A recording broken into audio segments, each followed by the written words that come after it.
Good afternoon. Okay. എല്ലാവരും ഓണമൊക്കെ അടിച്ചു പൊളിച്ചോ? ഇങ്ങനെ ഉണ്ടായിരുന്നു? കുറച്ച് ദിവസങ്ങളായില്ലേ എന്നെ കൂടെ കണ്ടിട്ട്. നല്ലതായിരുന്നു അല്ലേ? യെസ്. ഓക്കെ. ഇപ്പൊ നമ്മള് എടുത്തോണ്ടിരുന്നത് നമ്മുടെ സെക്കൻഡ് മൊഡ്യൂളിലെ 4ാമത്തെ ചാപ്റ്റർ ആണ് ബ്ലഡ് ബാങ്ക് എന്ന് പറഞ്ഞത്. ജസ്റ്റ് ഒന്ന് നമ്മൾ സ്റ്റാർട്ട് ചെയ്ത് വെച്ചായിരുന്നു കഴിഞ്ഞ ക്ലാസ്സിൽ അല്ലേ? ഓർമ്മയില്ലേ? യെസ്. നമ്മൾ എന്താണ് ബ്ലഡ് ബാങ്ക് എന്നാ പറഞ്ഞത്? ബ്ലഡ് കളക്ട് ചെയ്യുന്ന സ്ഥലമാണ് ബ്ലഡ് ബാങ്ക്. സിമ്പിൾ ആയിട്ട് പറയാണ് കേട്ടോ. എന്താണ് ബ്ലഡ് ബാങ്ക് എന്ന് പറഞ്ഞ? ബ്ലഡ് കളക്ട് ചെയ്യുന്ന സ്ഥലമാണ് ബ്ലഡ് ബാങ്ക് എന്ന് പറയുന്നത്. എന്താണ് നമ്മൾ നോക്കിയ ഇൻട്രൊഡക്ഷനിലായിട്ട് പറഞ്ഞത്? Blood bank generally refers to the department of the hospital usually within clinical pathology laboratory. അവിടെ ആ ഒരു ക്ലിനിക്കൽ പത്തോളജി ലാബോറട്ടറിയുടെ അല്ലെങ്കിൽ ഹോസ്പിറ്റലിന്റെ അതിന്റെ ഉള്ളിൽ വരുന്ന ഒരു സപ്പോർട്ടീവ് ഡിപ്പാർട്ട്മെന്റ് ആണ് ഏത് ബ്ലഡ് ബാങ്ക് എന്ന് പറയുന്നത്. അവിടെ എന്താ ചെയ്യുന്നത്? Where the storage of blood products take place. അവിടെ ബ്ലഡ് പ്രൊഡക്ട്സ് എന്ത് ചെയ്യുന്നു? സ്റ്റോർ ചെയ്യുന്നു. And where pre transfusion and the blood compatibility testing is executed. അതായത് നമ്മളിത് ട്രാൻസ്ഫ്യൂഷന് മുന്നേ, ബ്ലഡ് ട്രാൻസ്ഫ്യൂസ് ചെയ്യുന്നതിന് മുന്നേ, പകർന്നൊഴിക്കുന്നതിന് മുന്നേ എന്ത് ചെയ്യുന്നു? അവിടെ അനുയോജ്യമായിട്ടുള്ള ടെസ്റ്റിങ്ങുകൾ നിർവഹിക്കുന്നു. വെറുതെ നമ്മൾ ബ്ലഡ് എന്താ പറയാ അത് സ്റ്റോർ ചെയ്ത് ആർക്കെങ്കിലും ഒക്കെ കൊടുക്കുകയല്ലേ ചെയ്യുന്നത്. എന്താണ് നമ്മളൊരു ഡൊണേറ്റ് ചെയ്യുമ്പോഴും അതുപോലെ ബ്ലഡ് റിസീവ് ചെയ്യുമ്പോഴും ഒക്കെ നമ്മുടെ ബ്ലഡ് ഗ്രൂപ്പുകള് പിന്നെ അതുപോലെ അനുയോജ്യമായ ടെസ്റ്റുകളൊക്കെ നടത്തിയിട്ടാണ് എന്ത് ചെയ്യുന്നത്? ബ്ലഡ് ബാങ്കിൽ അവര് സ്റ്റോർ ചെയ്ത് വെക്കുന്നത്. നമ്മൾ ഡയറക്റ്റ് നമ്മൾ ചെല്ലുമ്പോൾ തന്നെ ബ്ലഡ് എടുത്ത് വെക്കുകയല്ല. നമ്മൾ പറഞ്ഞില്ലേ പ്രിലിമിനറി ടെസ്റ്റുകൾ നടത്തും. അയാൾക്കുടെ ശരീരത്തിൽ അത്രയും എടുക്കാനുള്ള അത് ബ്ലഡ് ഉണ്ടോ, അയാള് ഫിസിക്കലി മെന്റലി സ്ട്രോങ് ആണോ, ഏജ് 80 to 65 ബിറ്റ്വീനിലാണോ, വെയിറ്റ് 45 kg മുകളിലാണോ, ഇങ്ങനെയുള്ള പ്രിലിമിനറി ടെസ്റ്റുകൾ നടത്തും അല്ലെ? പ്രിലിമിനറി ടെസ്റ്റുകളും അതോടൊപ്പം തന്നെ ബ്ലഡ് ഗ്രൂപ്പുകള് അതിന്റെ പോസിറ്റീവ് ആണോ നെഗറ്റീവ് ആണോ, കമ്മ്യൂണിക്കബിൾ ഡിസീസ് ഉണ്ടോ, ഇങ്ങനെയുള്ള കുറെ കാര്യങ്ങളൊക്കെ നോക്കി അനുയോജ്യമായിട്ടുള്ള ടെസ്റ്റിംഗ് നടത്തിയിട്ടാണ് എന്ത് ചെയ്യുന്നത്? ബ്ലഡ് ബാങ്കില് ബ്ലഡ് സ്റ്റോർ ചെയ്ത് വെക്കുന്നത്. നമ്മൾ പറഞ്ഞല്ലോ ബ്ലഡ് എന്ന് പറഞ്ഞ ബ്ലഡിലെ ഓരോ കമ്പോണൻസും 4 കമ്പോണൻസ് ഉണ്ട്. ഘടകങ്ങള് RBC, WBC, പ്ലേറ്റ്ലെറ്റ്, പ്ലാസ്മ. നമുക്ക് അവിടെ പഠിക്കാനുണ്ട് കേട്ടോ, ഓരോന്നും പഠിക്കാണ്ട്. ഈ 4 കമ്പോണൻസും സെൻട്രിഫ്യൂജ് എന്ന് പറയുന്ന ഒരു മെഷീനിൽ ഇട്ടിട്ട് ഓരോ കമ്പോണൻസും സെപ്പറേറ്റ് ചെയ്തിട്ടാണ് അവർ സ്റ്റോർ ചെയ്ത് വെക്കുന്നത്. അപ്പൊ എന്താണ് ചെയ്യുന്നത്? ട്രാൻസ്ഫ്യൂഷന് മുന്നേ തന്നെ അനുയോജ്യമായിട്ടുള്ള ടെസ്റ്റുകൾ നടത്തി ബ്ലഡ് സ്റ്റോർ ചെയ്യുന്ന സ്ഥലമാണ് blood bank. Blood banking involves the task related to എന്തൊക്കെ ടാസ്കുകൾ അവിടെ ചെയ്യുന്നേ? ബ്ലഡ് കളക്ഷൻ, ബ്ലഡ് കളക്ട് ചെയ്യുന്നു, പ്രോസസ്സുകൾ ചെയ്യുന്നു, ടെസ്റ്റിംഗ് അനുയോജ്യമായ ടെസ്റ്റുകൾ ചെയ്യുന്നു, സെപ്പറേഷൻ ഓരോ കമ്പോണൻസും സെപ്പറേറ്റ് ചെയ്യുന്നു, ആൻഡ് സ്റ്റോറേജ്. അപ്പൊ ഇത്രയും ടാസ്കുകളാണ് ബ്ലഡ് ബാങ്കിൽ നടത്തുന്നത്. അതൊന്ന് അണ്ടർലൈൻ ചെയ്ത് വെച്ചോ കേട്ടോ. Blood collection, processing, testing, separation and storage. Then next sentence എന്താ പറഞ്ഞ? WHO developed a global approach to blood safety. ഇതിനു വേണ്ടി to curtail or reduce the burden of disease due to unsafe blood transfusion. Safe അല്ലാത്ത, സുരക്ഷിതമല്ലാത്ത blood transfusion അത് മൂലമുണ്ടാകുന്ന അതിന്റെ burden, അതിന്റെ ഭാരം അത് കുറയ്ക്കുന്നതിന് വേണ്ടിയിട്ട്, അതുമൂലം ഉണ്ടാകുന്ന അനുയോജ്യമല്ലാത്ത ബ്ലഡുകള് ട്രാൻസ്ഫ്യൂസ് ചെയ്യുമ്പോൾ ഉണ്ടാകുന്ന രോഗങ്ങള്, അതിനെ സംബന്ധിക്കുന്ന ഭാരങ്ങള്, ഇതൊക്കെ കുറയ്ക്കുന്നതിന് വേണ്ടിയിട്ട് WHO ചെയ്തിട്ടുള്ള ഒരു ഗ്ലോബൽ അപ്രോച്ച് ബ്ലഡ് സേഫ്റ്റിയുമായി ബന്ധപ്പെട്ടിട്ട് വികസിപ്പിച്ചെടുത്തിട്ടുണ്ട്. An average person carries എത്ര ലിറ്റർ ബ്ലഡ് ഉണ്ടെന്നാ പറഞ്ഞേ? നമ്മുടെ ബോഡിയില് 5 liters ബ്ലഡ്. അതൊന്ന് അണ്ടർലൈൻ ചെയ്തിട്ടാണ്. Average person carries almost 5 liters of blood. It is circulate the body. നമ്മുടെ ബോഡി കൂടെ അത് സർക്കുലേറ്റ് ചെയ്യുന്നു ത്രൂ ഏതി കൂടെയാ? ബ്ലഡ് വെസൽസിൽ കൂടെ ഈ 5 ലിറ്റർ ബ്ലഡ് എപ്പോഴും ഇങ്ങനെ സർക്കുലേറ്റ് ചെയ്യുന്നു. ആൻഡ് ഇതാരെ പമ്പ് ചെയ്യുന്നത്? അതാണ് ബ്ലഡ് പമ്പ് ചെയ്യുന്ന പമ്പിങ് ഓർഗൻ ഹാർട്ട് ആണ്. ഹാർട്ട് പമ്പ് ചെയ്യുന്ന ബ്ലഡ് നമ്മുടെ ബോഡി കൂടെ ഇങ്ങനെ എന്ത് ചെയ്യുന്നു, സർക്കുലേറ്റ് ചെയ്യുന്നു. ഓക്കെ, ബ്ലഡിനെ കുറിച്ചുള്ള പഠനം എന്താ പറഞ്ഞത്? Haematology. HEMATOLOGY. Haematology. The study of blood is called hematology. Okay. അതിനകത്ത് ട്രാൻസ്ഫ്യൂഷൻ എന്നുള്ളത് പറഞ്ഞു. ട്രാൻസ്ഫ്യൂഷൻ എന്ന് പറഞ്ഞാൽ എന്താ? Transfer of blood from one person to another. ഒരാളിൽ നിന്ന് മറ്റൊരാളിലേക്ക് ബ്ലഡ് പകർന്നൊഴിക്കുന്നത്, ട്രാൻസ്ഫ്യൂസ് ചെയ്യുന്നതിനെയാണ് ട്രാൻസ്ഫ്യൂഷൻ എന്ന് പറയുന്നത് കേട്ടോ. The transfer of blood from one person to another. ഒരാളിൽ നിന്ന് മറ്റൊരാളിലേക്ക് ബ്ലഡ് ട്രാൻസ്ഫ്യൂസ് ചെയ്യുന്നു, പകർന്നൊഴിക്കുന്നു. ഓക്കെ, ഇത്രയും കാര്യങ്ങൾ ജസ്റ്റ് നമ്മൾ കഴിഞ്ഞ ക്ലാസ്സിൽ ഒന്ന് പറഞ്ഞു നിർത്തിയായിരുന്നു അല്ലേ? ഇല്ലേ? ഇൻട്രൊഡക്ഷന്റെ ഓക്കെ അല്ലേ? അത്രയും കാര്യം. യെസ്. ഇനി നമുക്ക് എന്തൊക്കെയാണ് ഒരു ബ്ലഡ് ബാങ്കിന്റെ ഫങ്ഷൻസ്, എന്തൊക്കെയാണ് ചെയ്യുന്നതൊക്കെ? What are the main functions? എന്തൊക്കെയാണ് ചോദിക്കാട്ടോ. Which of the following is included in the functions of blood bank? They not included in the functions of blood bank. Blood bankന്റെ functions ഉൾപ്പെടുന്ന കാര്യങ്ങൾ എന്തൊക്കെയാണ്? The hospital blood bank functions are. എന്തൊക്കെ functions ആണ് നോക്കിയേ? ഒന്നാമത്തെ point Swift. Swift എന്ന് പറഞ്ഞാൽ പെട്ടെന്ന്. Swift response to urgent request for blood component. എന്താ? ബ്ലഡ് കമ്പോണന്റിന്റെ അർജന്റ് റിക്വസ്റ്റ്, അർജന്റ് പെട്ടെന്നുള്ള ആ റിക്വസ്റ്റ് അനുസരിച്ച് എന്ത് ചെയ്യുക? അതിനോട് പെട്ടെന്ന് റെസ്പോണ്ട് ചെയ്യുക. ഇപ്പൊ ഇത്ര ഇന്ന ഗ്രൂപ്പിലുള്ള ബ്ലഡ് വേണമെന്ന് പറഞ്ഞാൽ പിന്നെ ആവട്ടെ, 1 മണിക്കൂർ കഴിഞ്ഞിട്ട് നാളെ തരാം, അങ്ങനെ പറയാൻ പറ്റുമോ? എപ്പോഴാണോ അവിടെ റിക്വസ്റ്റ് വരുന്നത്, ഏതാണോ റിക്വസ്റ്റ് വരുന്നത്, അല്ലെങ്കിൽ എപ്പോഴാണോ റിക്വസ്റ്റ് വരുന്നത് അതിനോട് പെട്ടെന്ന് പ്രതികരിക്കുക. അതായത് ഉടനടി തന്നെ ആ ബ്ലഡ് കൊടുക്കുക. അല്ലെ? ഏത് ഗ്രൂപ്പാണോ റിക്വസ്റ്റ് എന്താണ്, അതിന് ബ്ലഡ് കമ്പോണന്റിന്റെ ആ റിക്വസ്റ്റ് ഏത് കമ്പോണന്റ് ആണോ വേണ്ടത്, അല്ലെങ്കിൽ ഏതാണോ വേണ്ടത് അതിനനുസരിച്ച് പെട്ടെന്ന് റെസ്പോണ്ട് ചെയ്യുക. ഒന്നാമത്തെ ഫങ്ഷൻസ് ആണ് കേട്ടോ. Swift response to urgent request for blood component. അടുത്ത് നോക്കിയേ വാലിഡേറ്റിംഗ്. വാലിഡേറ്റിംഗ് എന്ന് പറഞ്ഞാൽ checking. Pre-transfusion samples and a request to preserve the blood and blood product. നമുക്ക് എന്താ? വാലിഡേറ്റ്, ചെക്ക് ചെയ്യാം. പ്രീ ട്രാൻസ്ഫ്യൂഷന് മുന്നുള്ള സാമ്പിളുകള് അത് എന്ത് ചെയ്യുക? അത് ചെക്ക് ചെയ്യുക. Validating pre transfusion samples and request to reserve the blood and the blood product. അടുത്തത് എന്താ? റിക്വസ്റ്റ് അനുസരിച്ച് ബ്ലഡുകള് എന്ത് ചെയ്യുക? റിസർവ് ചെയ്യാന്ന് വെച്ചാൽ സ്റ്റോർ ചെയ്യുക കേട്ടോ. ശേഖരിക്കുക, സ്റ്റോർ ചെയ്യുക. Blood and blood product, blood products ഒക്കെ റിക്വസ്റ്റ് അനുസരിച്ച് തന്നെ സ്റ്റോർ ചെയ്ത് വെക്കുക.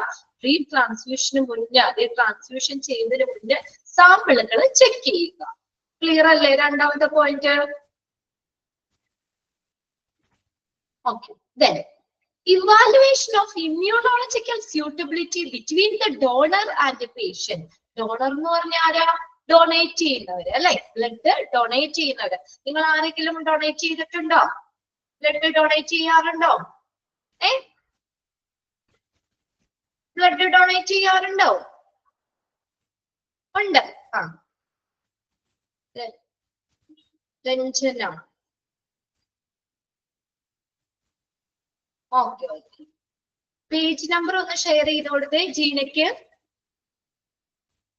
25 ട്ടോ. Yes, share. ഇത് ബ്ലഡ് ഡൊണേറ്റ് ചെയ്യാറുണ്ടെന്ന് പറയുന്നത് അല്ലെ? അപ്പൊ നമ്മൾ ബ്ലഡ് ഡൊണേറ്റ് ചെയ്യുമ്പോഴും അവരും അതുപോലെ പേഷ്യന്റ് അത് സ്വീകരിക്കുന്നവരില്ലേ, ആ ബ്ലഡ് റിസീവ് ചെയ്യുന്നവര്, അതാരാ? പേഷ്യന്റ്.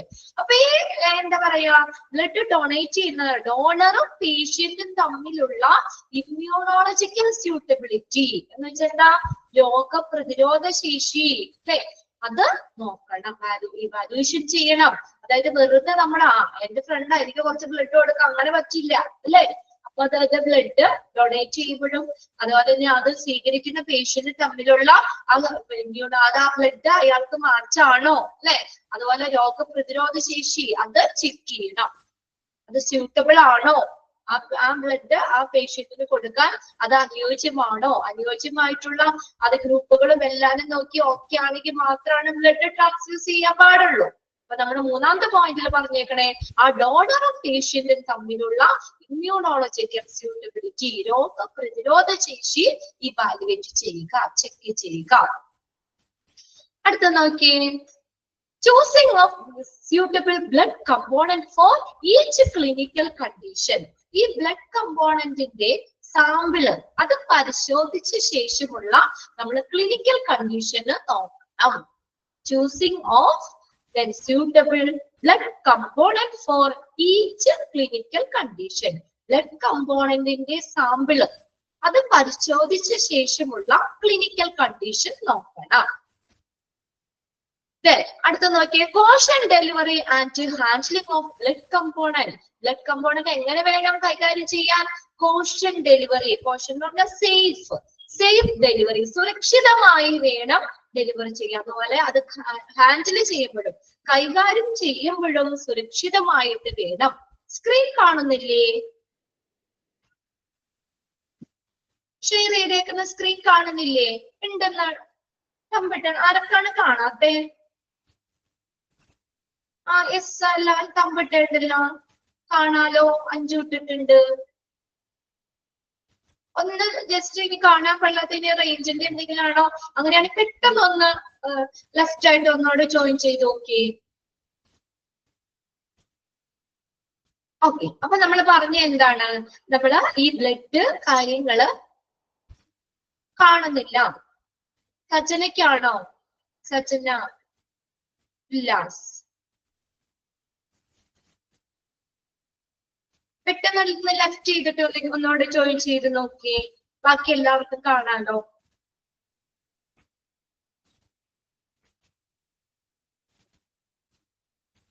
അല്ലെങ്കിൽ മൊബൈലിൽ ടെക്സ്റ്റ് ഉണ്ടെങ്കിൽ ടെക്സ്റ്റ് ഒന്ന് എടുത്ത് വെക്കുക കേട്ടോ, ഇനി ഒട്ടും കാണാൻ പറ്റുന്നില്ല അതാണെങ്കിൽ. അപ്പൊ നോക്കിയേ, caution delivery and handling of blood component. ബ്ലഡിന്റെ ബ്ലഡ് കമ്പോണന്റ് അതിന്റെ ഡെലിവറിയും കൈകാര്യവും ഒക്കെ സേഫ് ആയിട്ട് വേണം, സുരക്ഷിതമായിട്ട് വേണം. അടുത്ത് നോക്കിയേ, inventory and stock management of blood and its elements. ബ്ലഡിന്റെ അതിന്റെ കമ്പോണന്റ്സ് ഇതിന്റെ ഒക്കെ ഇൻവെന്ററി എന്ന് പറഞ്ഞത് സ്റ്റോക്ക്, വിവരപ്പട്ടിക, സ്റ്റോക്ക് ആൻഡ് സ്റ്റോക്ക് മാനേജ്മെന്റ്. അപ്പോ നമുക്കറിയാം ആ ബ്ലഡ് ബാങ്കില് നമുക്ക് എന്താ ആ കറക്റ്റ് ഇത് വേണം, സ്റ്റോക്ക് വേണം. എന്നുവെച്ചാൽ എമർജൻസി ആയിട്ടായിരിക്കും ഓരോ ബ്ലഡും ആവശ്യമായിട്ട് വരുന്നത് അല്ലെ. അപ്പൊ അത് അവിടെ റിക്വസ്റ്റ് അനുസരിച്ച് ഉടനടി തന്നെ ഇപ്പൊ എന്തെങ്കിലും അല്ലാതെ പിന്നെ ആവട്ടെ എന്ന് പറയാൻ പറ്റില്ല. എപ്പോഴും അവര് എല്ലാ ബ്ലഡ് ഗ്രൂപ്പുകളും എല്ലാരും അവിടെ സ്റ്റോക്ക് ഉണ്ടായിരിക്കണം. ഏത് സമയത്ത് ചെന്നാലും അവൈലബിൾ ആവുന്ന രീതിയിൽ അവര് സ്റ്റോക്ക് മാനേജ് ചെയ്യണം. അതുപോലെ inventory and stock management of blood and elements. അടുത്ത് നോക്കിയേ, communication with the blood establishment. അതായത് ബ്ലഡ് എസ്റ്റാബ്ലിഷ്മെന്റ് എന്ന് പറഞ്ഞാൽ ബ്ലഡ് തരുന്ന സ്ഥാപനങ്ങളാണ്. അതായത് ഇപ്പൊ കുറച്ച് യൂത്ത് എങ്ങനെ കൂടിയിട്ട് അവരൊരു ക്ലബ്ബ് പോലെയൊക്കെ ചേർന്ന് ബ്ലഡ് ഡൊണേറ്റ് ചെയ്യുന്ന അങ്ങനെയൊക്കെ ഇല്ലേ, ബ്ലഡ് തരുന്ന സ്ഥാപനങ്ങളൊക്കെ. അപ്പൊ ഹോസ്പിറ്റലിലേക്കൊക്കെ ആണെങ്കിലും ബ്ലഡ് കൊടുക്കുന്ന അങ്ങനെയുള്ള ആ സ്ഥാപനങ്ങളുമായിട്ട് എപ്പോഴും ഒരു കമ്മ്യൂണിക്കേഷൻ വേണത്. എങ്കിലാണ് നമുക്ക് ആ ബ്ലഡിന്റെ ഇത് ആവശ്യമനുസരിച്ച് നമുക്ക് പെട്ടെന്ന് അവരെ കോണ്ടാക്ട് ചെയ്യാൻ പറ്റുള്ളൂ അല്ലെ. ബ്ലഡ് തരുന്ന സ്ഥാപനങ്ങളൊക്കെ ആയിട്ട് എപ്പോഴും ഒരു കമ്മ്യൂണിക്കേഷൻ വേണം. ഇത്രയാണ് നമുക്ക് ആ ഫങ്ഷൻസ് പഠിക്കാനുള്ളത്. 6 പോയിന്റ് ഉണ്ട്. ഒന്ന് പെട്ടെന്ന് നോക്കിയേ, എല്ലാ പോയിന്റിലും തന്നെ ഒരു പോയിന്റ് ഒഴിച്ച് ബാക്കി എല്ലാത്തിലും ബ്ലഡ് എന്ന് പറഞ്ഞൊരു വേർഡ് അവിടെ വന്നിട്ടുണ്ട്. എളുപ്പമല്ലേ? ഫങ്ഷൻസിൽ ഇൻക്ലൂഡ് ചെയ്യണതാണോ, ഇൻക്ലൂഡ് ചെയ്യണേ അല്ലയോ എന്ന് ഇനി ബൈഹാർട്ട് ചെയ്യണോ? അതോ പോയിന്റ്സ് കണ്ടറിഞ്ഞൂടെ നിങ്ങക്ക്? ഓക്കെ അല്ലേ? നോക്കിയേ, അതിന്റെ ഒരു പോയിന്റിൽ ഒഴിച്ച് ബാക്കി എല്ലാത്തിലും ബ്ലഡ് എന്നുണ്ട്. ഞാനൊരു സിമ്പിൾ ട്രിപ്പ് എന്താ പറയാ, ഒരു ട്രിക്കാട്ടോ ഞാൻ പറഞ്ഞു തന്നത്. ബ്ലഡ് എന്നല്ല, ഒരു പോയിന്റ് ഒഴിച്ച് ബാക്കി എല്ലാത്തിലും ബ്ലഡ് എന്നുണ്ട്. അത് കണ്ടു കഴിഞ്ഞാൽ തന്നെ നമുക്കറിയാം ബ്ലഡ് ബാങ്കിന്റെ ഫങ്ഷൻസ് ആണോ അല്ലയോ എന്ന് മനസ്സിലാക്കാം. ഫസ്റ്റ് പോയിന്റില് അതായത് നമുക്ക് റിക്വസ്റ്റ് അനുസരിച്ച് അത് എപ്പോഴും പെട്ടെന്ന് അതിനോട് റെസ്പോണ്ട് ചെയ്യണത്. സ്വിഫ്റ്റ് എന്ന് പറഞ്ഞാൽ പെട്ടെന്ന്, ഇമ്മീഡിയറ്റ്ലി, റാപ്പിഡ്. അതായത് റിക്വസ്റ്റ് അനുസരിച്ച് ബ്ലഡ് കമ്പോണന്റ് ഇപ്പൊ ഏത് കമ്പോണന്റ് ആണ് നമ്മൾ പറഞ്ഞില്ലേ, ബ്ലഡ് ഫുൾ ആയിട്ടല്ലല്ലോ കൊടുക്കുന്നത്. അതിൽ RBC ആവാം, WBC ആവാം, പ്ലേറ്റ്ലെറ്റ് ആവാം, പ്ലാസ്മ ആവാം. അത് ഡീറ്റെയിൽ പഠിക്കണ്ട്. ബ്ലഡിലെ ഓരോ കമ്പോണന്റ്സും സെപ്പറേറ്റ് ചെയ്തിട്ട് സ്റ്റോർ ചെയ്യുക. അപ്പൊ ഏതാണ് ആവശ്യം വരുന്നത് അതിന്റെ പെട്ടെന്നുള്ള, അത് പെട്ടെന്നല്ലേ നമുക്ക് അല്ല നമുക്ക് ആവശ്യം വരുന്നത്. അപ്പൊ നമ്മൾ ബ്ലഡ് ബാങ്കിൽ കോൺടാക്ട് ചെയ്യുമ്പോൾ അല്ലെങ്കിൽ ബ്ലഡ് നമുക്ക് റിക്വസ്റ്റ് അനുസരിച്ച് പെട്ടെന്ന് അതിനോട് റെസ്പോണ്ട് ചെയ്യാമോ? Rapid response to urgent request. അല്ലാതെ ഇന്ന് തരാം, ഇപ്പൊ ഇന്ന് നമ്മൾ പറഞ്ഞാൽ നമുക്ക് അപ്പൊ തന്നെ വേണം അത്, അല്ലെ? എമർജൻസി ആയിട്ടായിരിക്കും ബ്ലഡ് ഒക്കെ ആവശ്യമായിട്ട് വരിക. അപ്പൊ നമ്മൾ റിക്വസ്റ്റ് പറയുന്ന സമയത്ത് തന്നെ അതിനോട് പെട്ടെന്ന് റെസ്പോണ്ട് ചെയ്യുക. അതായത് അത് എന്താ പറയാ, അത് അവൈലബിൾ കൊടുക്കുക ആ സമയത്ത്. അല്ലെങ്കിൽ അയ്യോ ഇപ്പൊ ഇവിടെ ഇല്ല, നാളെ ആവട്ടെ, 1 മണിക്കൂർ കഴിഞ്ഞാവട്ടെ, അങ്ങനെ ഒരു ഇത് പറയാൻ പാടില്ല. ക്ലിയർ ആയ ഒന്നാമത്തെ പോയിന്റ്? ആ റിക്വസ്റ്റിനോട് പെട്ടെന്ന് റെസ്പോണ്ട് ചെയ്യുക. ബ്ലഡ് ആവശ്യമാണെന്ന് അല്ലെങ്കിൽ നമ്മൾ പിന്നെ ഇത് പറയുകയാണെങ്കിൽ അത് അപ്പൊ തന്നെ അവൈലബിൾ ആക്കുക. അതിനോട് റെസ്പോണ്ട് ചെയ്യാന്ന് വെച്ചാൽ എന്താ, അത് അപ്പൊ തന്നെ എത്തിച്ചു കൊടുക്കുക. ഓക്കെ, പോയിന്റ്സുകൾ നോക്കാം, ഫങ്ഷൻസിൽ ഇൻക്ലൂഡ് ചെയ്യണയാണോന്നോ അല്ലയോ എന്നൊക്കെ ചോദിക്കാം. ഇനി നെക്സ്റ്റ് സെക്ഷൻ എന്ന് പറഞ്ഞാൽ ലൊക്കേഷൻ ആണ്. എവിടെ ആയിരിക്കണം ഒരു blood bank? Okay, typically should be situated on the ground floor.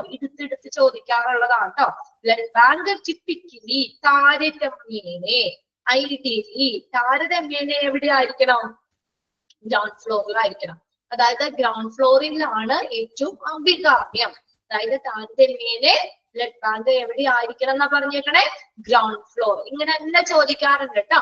Blood bank typically should be situated on the dash floor. Ground floor, first floor, second floor, third floor, അങ്ങനെയൊക്കെ തരാം. Top floor, അങ്ങനെ പല options ഉണ്ടാവാം. Typically താരതമ്യേന എവിടെ വേണമെങ്കിലും ആകാം, പക്ഷെ നമ്മൾ ഇമ്പോർട്ടന്റ് ആയിട്ട് പറഞ്ഞിട്ടുണ്ട് കണ്ടോ. അതായത് ഗ്രൗണ്ട് ഫ്ലോർ എന്ന് നമ്മുടെ ഓപ്ഷനിൽ ഉണ്ടെങ്കിൽ നിങ്ങൾ ഒന്നും നോക്കണ്ട, അത് തന്നെ എഴുതാം കേട്ടോ. Typically should be situated on the ground floor. Then easy visibility. അടുത്തത് എവിടെയായിരിക്കണം ലൊക്കേഷൻ? പെട്ടെന്ന് എളുപ്പത്തിൽ കണ്ടുപിടിക്കാൻ പറ്റുന്നിടത്തായിരിക്കണം, വിസിബിൾ ആയിരിക്കണം. അല്ലെങ്കിൽ നമുക്കിങ്ങനെ പെട്ടെന്ന് ആവശ്യത്തിനല്ലേ നമ്മളെ ബ്ലഡ് ബാങ്കുമായിട്ട് കോൺടാക്ട് ചെയ്യേണ്ടി വരുന്നത്. അപ്പൊ നമുക്കിത് അന്വേഷിച്ച് കണ്ടുപിടിക്കാനായിട്ട് എവിടെയാണ് 10 പേരോട് ചോദിച്ച ബ്ലഡ് ബാങ്ക് എവിടെയാന്നൊക്കെ ചോദിച്ച് അന്വേഷിച്ച് കണ്ടുപിടിക്കാൻ സമയമില്ല, അല്ലേ? അപ്പൊ അതുകൊണ്ട് എന്തായിരിക്കും എല്ലാവർക്കും വിസിബിൾ ആകുന്ന ഈസി വിസിബിലിറ്റി, എല്ലാവർക്കും എളുപ്പത്തിൽ കാണാൻ പറ്റുന്ന ഒരു പ്ലേസിലായിരിക്കണം. ഇനി മൂന്നാമത്തെ പോയിന്റിൽ നോക്കിയേ, near proximately with the emergency department, operation theatre complex, hospital, clinical department. ഇതിനോടൊക്കെ ഏറ്റവും അടുത്തായിരിക്കണം. ഉണ്ടോ? എമർജൻസി ഡിപ്പാർട്ട്മെന്റ് അവിടെ എന്ന് പറഞ്ഞാൽ ബ്ലഡ് ഒക്കെ പെട്ടെന്ന് ആവശ്യമായിട്ട് വരിക, അല്ലെ? പിന്നെ ഓപ്പറേഷൻ തിയേറ്ററിൽ ഇതുപോലെ സർജറി ഒക്കെ ചെയ്യുമ്പോൾ നമുക്ക് ബ്ലഡ് ആവശ്യമായിട്ട് വരാം. പിന്നെ ഹോസ്പിറ്റൽ, ക്ലിനിക്കൽ ഡിപ്പാർട്ട്മെന്റ്, ചികിത്സാ സംബന്ധമായിട്ടുള്ള ക്ലിനിക്കൽ ഡിപ്പാർട്ട്മെന്റിനൊക്കെ ഏറ്റവും അടുത്തായിരിക്കണം. വേറൊന്നുമില്ല, അങ്ങോട്ടേക്ക് പെട്ടെന്ന് ബ്ലഡ് ട്രാൻസ്ഫർ ചെയ്യാൻ വേണ്ടി എളുപ്പത്തിന് ഇതിനോടൊക്കെ ഏറ്റവും അടുത്തായിരിക്കണം. 3 പോയിന്റ്സ് ക്ലിയർ ആണോ? ഗ്രൗണ്ട് ഫ്ലോറിലായിരിക്കണം, പെട്ടെന്ന് നമുക്ക് കണ്ടുപിടിക്കാൻ പറ്റുന്നിടത്തായിരിക്കണം, emergency department, operation theatre complex, hospital, clinical department ഇതിനോടൊക്കെ ഏറ്റവും അടുത്തായിരിക്കണം. അടുത്ത നോക്കിയേ, next point, it will be have a distinct entry and exit. പ്രത്യേകം എൻട്രി എക്സിറ്റ് വേണം അങ്ങോട്ടേക്ക്. It will have a distinct or separate എന്നാട്ടോ meaning. Distinct or separate entry and exit. പ്രത്യേകം എൻട്രി എക്സിറ്റ് വേണം. With wide corridors. എന്തും കൂടി വേണം? വിശാലമായ ഒരു ഇടനാഴി, കോറിഡോർസ് വേണം. And waiting space. പിന്നെ പറഞ്ഞേക്കുന്നത് വെയിറ്റിംഗ് സ്പേസ് വേണം. ഇപ്പൊ ബ്ലഡ് ഒക്കെ ഡൊണേറ്റ് ചെയ്യാൻ വരുന്നവര്, അല്ലെ, അവർക്കൊക്കെ എന്താ ഇരിക്കാനായിട്ട് ആ വെയിറ്റിംഗ് സ്പേസ് വേണം. അവിടെ വരാന്തയിലൊക്കെ നിന്ന് കഴിഞ്ഞാൽ കൺജസ്റ്റഡ് ആവും, അല്ലെ? എല്ലാവരുടെയും തിക്കും തിരക്കും ഒക്കെ വരും. അതുകൊണ്ട് കോറിഡോറും എന്തായിരിക്കണം? വൈഡ്, നല്ല വീതിയുള്ളത്. പ്രത്യേകം എൻട്രി എക്സിറ്റ് വേണം. പ്രത്യേകം എന്താണ് വെയിറ്റിംഗ് സ്പേസ് വേണം. ഇതൊക്കെ എന്തിനു വേണ്ടിയിട്ട് അങ്ങനെ ഇതൊക്കെ പറഞ്ഞേക്കുന്നത്? ടു കർടെയിൽ. കർടെയിൽ എന്ന് പറഞ്ഞാൽ റെഡ്യൂസ്, കുറയ്ക്കുക. കർടെയിൽ, റെഡ്യൂസ് ട്രാഫിക് കൺജക്ഷൻ, ട്രാഫിക് തിരക്ക്, ആളുകളുടെ തിക്കും തിരക്കും ബഹളവും ഒക്കെ കുറയ്ക്കുന്നതിന് വേണ്ടിയിട്ട്, റെഡ്യൂസ് ചെയ്യുക, കുറയ്ക്കുന്നതിന് വേണ്ടിയിട്ട് പ്രത്യേകം എൻട്രി എക്സിറ്റ് വേണം, ഒരു വിശാലമായിട്ടുള്ള ഇടനാഴി വേണം, പിന്നെ വെയിറ്റിംഗ് സ്പേസ് വേണം. ലാസ്റ്റ് പോയിന്റ് നോക്കിയേ, ഇറ്റ് മസ്റ്റ് ബി സ്പേഷ്യസ്. ഇത് വിശാലമായിരിക്കണം, ഇടുങ്ങി ഒന്നും ഇരിക്കാൻ പാടില്ല എന്ന്. ബ്ലഡ് ബാങ്ക് എപ്പോഴും എങ്ങനെയായിരിക്കണം? സ്പേഷ്യസ്, വിശാലമായിട്ടായിരിക്കണം. Though with minimum public entry. പക്ഷെ എന്താ? പബ്ലിക് എൻട്രി കുറവ് മതി. അത്യാവശ്യമുള്ള ആളുകൾ മാത്രം അങ്ങോട്ടേക്ക് പോയാൽ മതി, അല്ലേ? അതുകൊണ്ട് എന്താ?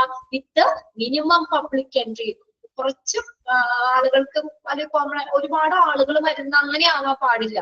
സോ ദാറ്റ് ഇതിനു വേണ്ടിയാ there is no interference. Interference എന്ന് വെച്ചാൽ എന്താ പറയാ ശല്യപ്പെടുത്താത്ത അല്ലെങ്കിൽ തടസ്സപ്പെടുത്താത്ത, നോ ഇന്റർഫറൻസ് തടസ്സപ്പെടുത്താത്ത രീതിയിൽ ആരെ work of the lab technician, lab ടെക്നീഷ്യന്റെ വർക്കിനെ തടസ്സപ്പെടുത്താത്ത രീതിയിൽ പബ്ലിക് എൻട്രി കുറച്ചുകൊണ്ട് എന്നാൽ വിശാലമായിരിക്കണം ഒരു ബ്ലഡ് ബാങ്ക് എന്ന് പറയുന്നത്. ലൊക്കേഷൻ ആണ് കേട്ടോ. എന്നുവെച്ചാൽ അങ്ങോട്ട് ആളുകളൊക്കെ എപ്പോഴും പോകും വെള്ളമൊക്കെ ആകുമ്പോൾ അവർക്കുടെ വർക്ക് കോൺസെൻട്രേറ്റ് ചെയ്യാൻ പറ്റില്ല അല്ലെ.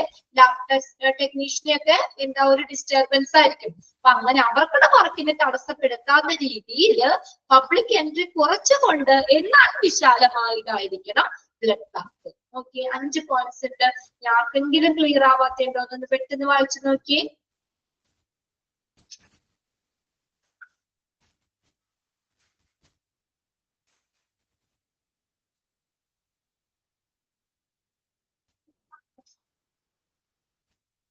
ഓക്കെ ആണോ നോക്കട്ടോ. ലൊക്കേഷനുമായി ബന്ധപ്പെട്ട് ഓക്കെ ക്ലിയർ അല്ലേ? ഇനി നെക്സ്റ്റ് നമ്മൾ പോകുന്ന ഓർഗാനോഗ്രാം ആണ്. ഇത് നിങ്ങൾ വേറെ ഡീറ്റെയിൽ ഒന്നുമില്ല, കറക്റ്റ് ഓർഡർ ഒന്ന് പഠിച്ചു വെക്കണം.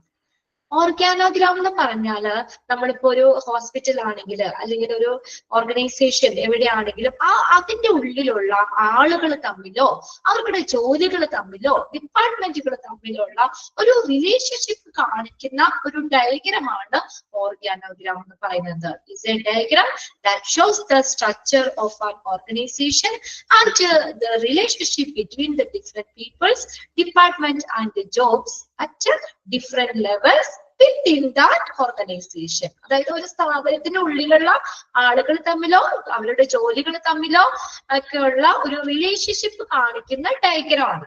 ഇവിടെ നമ്മൾ ബ്ലഡ് ബാങ്കുമായിട്ട് നിങ്ങൾക്ക് ഇങ്ങനെയായിരിക്കും questions. Which of the following organogram is correct related to blood bank? Blood ബാങ്കുമായിട്ട് ബന്ധപ്പെട്ട് കറക്റ്റ് ഓർഗാനോഗ്രാം ഏത്?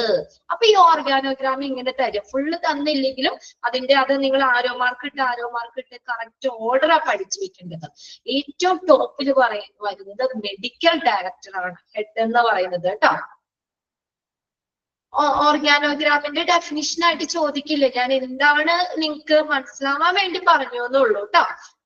നിങ്ങളത് ഡെഫിനിഷൻ ആയിട്ട് നിങ്ങൾക്ക് വാട്ട് ഈസ് ഓർഗാനോഗ്രാം എന്നില്ലല്ലോ, നമുക്ക് ഒബ്ജക്റ്റീവ് ക്വസ്റ്റ്യൻസ് മാത്രമേ ഉള്ളൂ. ഞാൻ ജസ്റ്റ് ഒന്ന് പറഞ്ഞതാണ്. ഓർഗാനോഗ്രാം എന്ന് പറയുമ്പോൾ പെട്ടെന്ന് എന്താന്ന് വിചാരിക്കില്ലേ, അതുകൊണ്ട് പറഞ്ഞതാണ്. ഒരു ഹോസ്പിറ്റലോ അല്ലെങ്കിൽ ഒരു സ്ഥാപനത്തിന്റെ ഉള്ളിലുള്ള ആളുകൾ തമ്മിലോ അല്ലെങ്കിൽ അവരുടെ ജോലികൾ തമ്മിലോ ഒക്കെയുള്ള ഒരു റിലേഷൻഷിപ്പ് കാണിക്കുന്ന ഡയഗ്രാം. അത്രേ ഉള്ളൂ ഓർഗാനോഗ്രാം. ഡയഗ്രാം നിങ്ങൾ അത് എഴുതി വെക്കണമെന്നില്ല, ജസ്റ്റ് ഒന്ന് മനസ്സിലാക്കി വെച്ചാൽ മതി കേട്ടോ. That shows that the structure of organization and relationship between the different people or department and the jobs within that organization. സ്ഥാപനത്തിന്റെ ഉള്ളിലുള്ള ആളുകൾ തമ്മിലോ അവർ ഡിപ്പാർട്ട്മെന്റുകൾ തമ്മിലോ ജോലികളോ തമ്മിലുള്ള ഒരു റിലേഷൻഷിപ്പ് കാണിക്കുന്ന ഒരു ഡയഗ്രാം. അത്രയും മനസ്സിലാക്കുക organogram.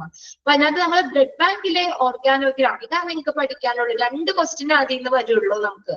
Which of the following organogram is correct related to blood bank? അങ്ങനെ ചോദിക്കാം ക്വസ്റ്റ്യൻ. അപ്പൊ നമ്മള് ഏറ്റവും ടോപ്പിൽ വരുന്നതാണ് മെഡിക്കൽ ഡയറക്ടർ ആണ്. ഏറ്റവും ബ്ലഡ് ബാങ്കിന്റെ ഏറ്റവും ടോപ്പില് മെഡിക്കൽ ഡയറക്ടർ. അദ്ദേഹത്തിന്റെ കീഴിൽ ആര് വരും? HOD വരും, ഹെഡ് ഓഫ് ദ ഡിപ്പാർട്ട്മെന്റ്. ആരാ വരിക?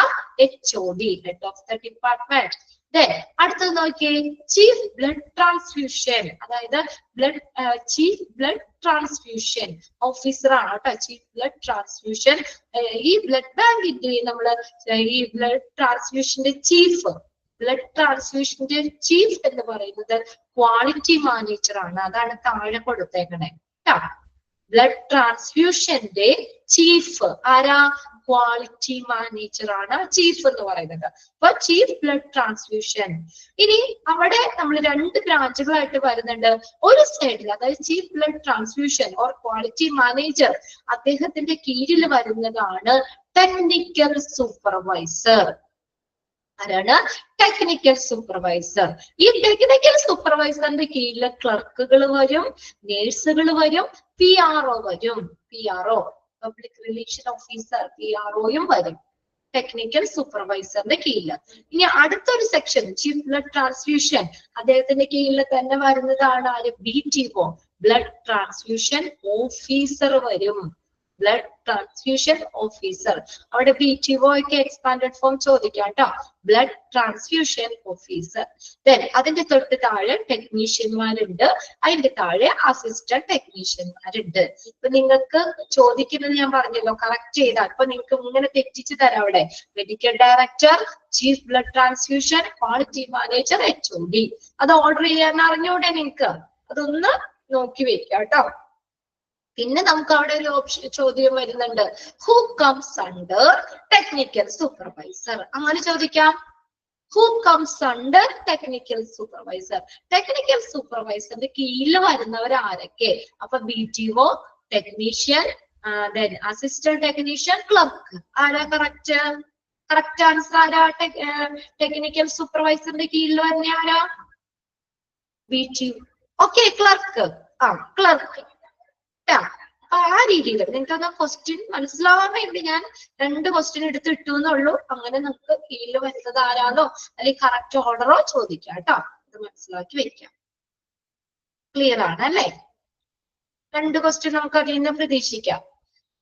അത് 2 രീതിയിലേ അവിടെ ക്വസ്റ്റ്യൻ ചോദിക്കുള്ളൂ, അത് മനസ്സിൽ. പിന്നെ BTO നോക്കി വെക്കുക, ബ്ലഡ് ട്രാൻസ്ഫ്യൂഷൻ ഓഫീസർ ആണ് BTO എന്ന് പറയുന്നത്. അവിടെ എക്സ്പാൻഡഡ് ഫോമും ചോദിക്കാം. അപ്പൊ ടെക്നീഷ്യന്റെ കീഴിൽ വരുന്ന ആരൊക്കെയാ? Who comes under technician. ആരാ? അസിസ്റ്റന്റ് ടെക്നീഷ്യന്മാരാണ്. എന്നിട്ട് നമുക്ക് ഓപ്ഷനിൽ ഇപ്പഴൊക്കെ ചോദിക്കാം, BTO ചോദിക്കാം, ടെക്നിക്കൽ സൂപ്പർവൈസർ ചോദിക്കാം, ക്വാളിറ്റി മാനേജർ എന്നൊക്കെ ഓപ്ഷൻ തരാം നമുക്ക്. അസിസ്റ്റന്റ് ടെക്നീഷ്യൻ ആണ് കറക്റ്റ്. അത് നോക്കി വെക്കാം കേട്ടോ.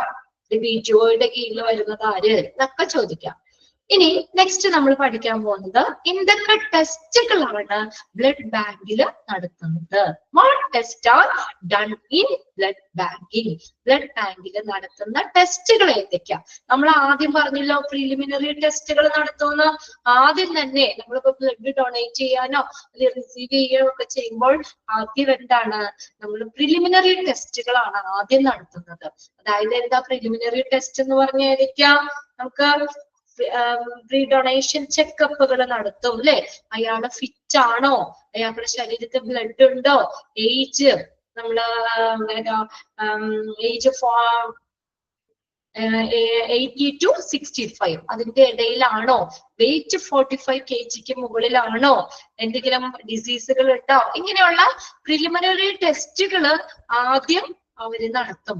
അതിനോടൊപ്പം തന്നെ a certain set of preliminary tests are done in the lab once blood is donated. നമ്മൾ ഒരു പ്രാവശ്യം ബ്ലഡ് ഡൊണേറ്റ് ചെയ്യാൻ നമ്മൾ ചെല്ലുമ്പോൾ ഈ എന്താണ് പ്രിലിമിനറി ടെസ്റ്റുകൾ നടത്തും. ബട്ട് എന്നാൽ not restricted to the following. ഈ പറയുന്ന ടെസ്റ്റുകൾക്കും റെസ്ട്രിക്ഷൻ ഇല്ല. അതായത് ഈ ടെസ്റ്റുകളും കൂടി നോക്കും.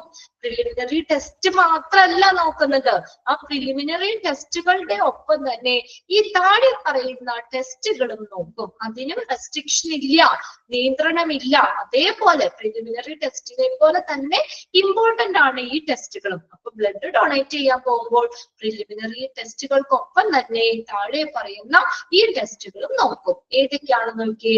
ആദ്യം ഗ്രൂപ്പ് നോക്കും. ഉണ്ടോ? ABO group. എത്ര ഗ്രൂപ്പാ നമുക്കുള്ളേ? എത്ര ബ്ലഡ് ഗ്രൂപ്പുകൾ ഉണ്ട്? ഗ്രൂപ്പുകൾ ഏതൊക്കെയാ?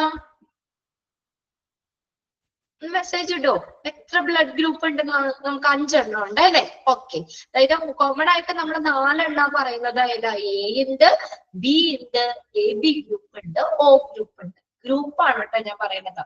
Group 4 group AB, O. 5ാമത്തെ ഒരു ഗ്രൂപ്പാണ് ബോംബെ ഗ്രൂപ്പ് എന്ന് പറയുന്നത്. വളരെ അപൂർവ ലക്ഷങ്ങളിലൊക്കെ ഒരു പേർക്കൊക്കെ ഉള്ളതാണ് ബോംബെ ഗ്രൂപ്പ് എന്ന് പറയുന്നത്. നമ്മൾ മെയിൻ ആയിട്ട് 4 ഗ്രൂപ്പേ നമ്മൾ പഠിക്കുന്നത്. ഇനി അതിന് ഓരോന്നിനും പോസിറ്റീവും നെഗറ്റീവും ഉണ്ട് കേട്ടോ. ഇതിപ്പോ മെയിൻ ഗ്രൂപ്പ് ബ്ലഡ് ഗ്രൂപ്പ് ചോദിക്കുമ്പോൾ നമുക്ക് 4 ഗ്രൂപ്പാണ് നമുക്ക് പഠിക്കാനുള്ളത്. AB, O. എല്ലാവർക്കും അറിയാലോ അല്ലേ? ബ്ലഡ് ഗ്രൂപ്പ് ഏതൊക്കെയാന്ന് അവരവരുടെ ബ്ലഡ് ഗ്രൂപ്പ് ഒക്കെ അറിയാൻ പാടില്ലേ? എന്റെ A പോസിറ്റീവ് ആണ് കേട്ടോ. ആരെങ്കിലൊക്കെ ഉണ്ടോ A പോസിറ്റീവ്? എല്ലാവർക്കും ബ്ലഡ് ഗ്രൂപ്പ് അറിയാലോ അല്ലെ? ഓരോരുത്തർക്കുടെ ഗ്രൂപ്പ് ഏതാന്നൊക്കെ അതൊക്കെ നമ്മൾ അത്യാവശ്യം മനസ്സിലാക്കി വെക്കേണ്ട കാര്യമാണ്. നമുക്ക് 4 ഗ്രൂപ്പാണ് ഉള്ളത് കേട്ടോ. അപ്പൊ ഗ്രൂപ്പ് നോക്കും, ഏത് ഗ്രൂപ്പാണെന്ന് നോക്കും. അതിനുശേഷം RH ടൈപ്പിംഗ്. ഇനി RH അത് പോസിറ്റീവ് ആണോ നെഗറ്റീവ് ആണോ കണ്ടോ, വെറുതെ ഇപ്പൊ എന്ന് മാത്രം പറഞ്ഞാൽ പോരാ, അത് ഏതാ പോസിറ്റീവ് ആണോ നെഗറ്റീവ് ആണോ എന്ന് നോക്കും. അത് ഞാൻ ഡീറ്റെയിൽ പറയാം കേട്ടോ, ഓരോ പോയിന്റ് പറയുമ്പോൾ പറയാം. പിന്നെ അടുത്തത് എന്തെങ്കിലും റെഡ് ബ്ലഡ് സെൽസ് ആന്റിബോഡീസ് ഉണ്ടോ നോക്കും. പിന്നെ എന്തെങ്കിലും ഇൻഫെക്ഷൻ കാര്യങ്ങളൊക്കെ ഉണ്ടോ എന്ന് നോക്കും. അപ്പൊ ഇങ്ങനെ ഇത്രയും ടെസ്റ്റുകൾ കൂടി നമ്മൾ ആ പ്രിലിമിനറി ടെസ്റ്റുകൾക്കൊപ്പം തന്നെ ചെയ്യും. അതിനോടൊപ്പം തന്നെ ഇമ്പോർട്ടന്റ് ആണ് ഇതും. ബി പോസിറ്റീവ് ആണ്. അപ്പൊ നിങ്ങള് മെയിൻ ഗ്രൂപ്പ് എത്ര ഉണ്ട്? 4 ഗ്രൂപ്പാണ് നമുക്ക്. A ഉണ്ട്, B ഉണ്ട്, AB ഉണ്ട്, O ഉണ്ട്. ഓക്കെ, ഇനി ഞാനൊരു ചെറിയൊരു സ്ക്രീൻ ഇവിടെ ഷെയർ ചെയ്തിടാം. ജസ്റ്റ് നിങ്ങളൊന്ന് നോക്കാം കേട്ടോ. അതൊന്ന് നോട്ട് ചെയ്ത് വെക്കണം. ഈ സെക്ഷനിൽ നിന്ന് ക്വസ്റ്റ്യൻസ് ചോദിക്കാറുണ്ട്. അപ്പൊ അതൊന്ന് ഞാൻ ഷെയർ ചെയ്തിട്ടേക്കട്ടെ.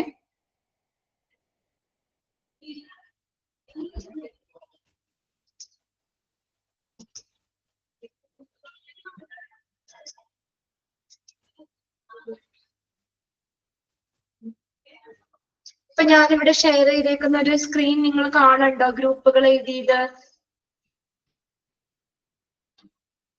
ഓക്കെ ആണോ എന്ന് നോക്കിയേ. യെസ്, കാണുന്നുണ്ട്. നിങ്ങളുടെ എളുപ്പത്തിന് വേണ്ടിയിട്ടാണ് കേട്ടോ. ഓക്കെ, അതായത് ഇതിൽ നിന്ന് നമുക്ക് ക്വസ്റ്റ്യൻ എക്സാമിൽ ചോദിക്കാറുണ്ട്. അതിന് പുറമെ നമ്മൾ ബേസിക് ആയിട്ട് നമ്മൾ അറിഞ്ഞിരിക്കേണ്ട കുറച്ച് കാര്യങ്ങളാണ്. 4 ഗ്രൂപ്പും നിങ്ങൾക്ക് മനസ്സിലായി അല്ലേ? 4 ഗ്രൂപ്പുകൾ B ഉണ്ട്, AB ഉണ്ട്, O ഉണ്ട്. അപ്പോ അതായത് നമുക്കുടെ ശരീരത്തിൽ, അതായത് നമുക്ക് 2 ആന്റിജനാണ് നമുക്കുള്ളത്. 2 ആന്റിജൻ എയും ഉണ്ട്, ആന്റിജൻ ബിയും ഉണ്ട്. ഈ ആന്റിജൻസിന്റെ പ്രസൻസ് ആണ് നമ്മുടെ ബ്ലഡ് ഗ്രൂപ്പ് ഏതാണെന്ന് പറയുന്നത്. അതായത് എന്റെ ശരീരത്തില്, എന്റെ ബ്ലഡില് ആന്റിജൻ എ ഉള്ളത്, അതുകൊണ്ടാണ് ഞാൻ എ ഗ്രൂപ്പ് ആയത്. മനസ്സിലായോ? അതായത് പ്രസൻസ് ഓഫ് ആന്റിജൻ അതാണ് ബ്ലഡ് ഗ്രൂപ്പ് നിർണ്ണയിക്കുന്നത്. ഇപ്പൊ എന്റെ ശരീരത്തില് ആന്റിജൻ എ ഉണ്ടെങ്കിൽ എ ഗ്രൂപ്പ്. അപ്പൊ ആന്റിജൻ ബി ഉള്ളവർ ഏത് ഗ്രൂപ്പാ? അതാണ് ഗ്രൂപ്പ് പറയുന്നത്. ഏതാണ്? B group. ഇനി ചിലർക്കുടെ ബ്ലഡിൽ ആന്റിജൻ എയും ഉണ്ടാവാം, ആന്റിജൻ ബിയും ഉണ്ടാവാം. അങ്ങനെ 2 ആന്റിജനും ഉണ്ട്. ആന്റിജൻ എയും ഉണ്ട്, ആന്റിജൻ ബിയും ഉണ്ട്. അവരാണ് AB ഗ്രൂപ്പുകാര്. ദെൻ ആന്റിജൻ ഇല്ല, ചിലരുടെ ബ്ലഡിൽ ആന്റിജൻ ഇല്ല, ആ ആന്റിജൻ ഇല്ലാത്ത ഗ്രൂപ്പാണ് O ഗ്രൂപ്പ്.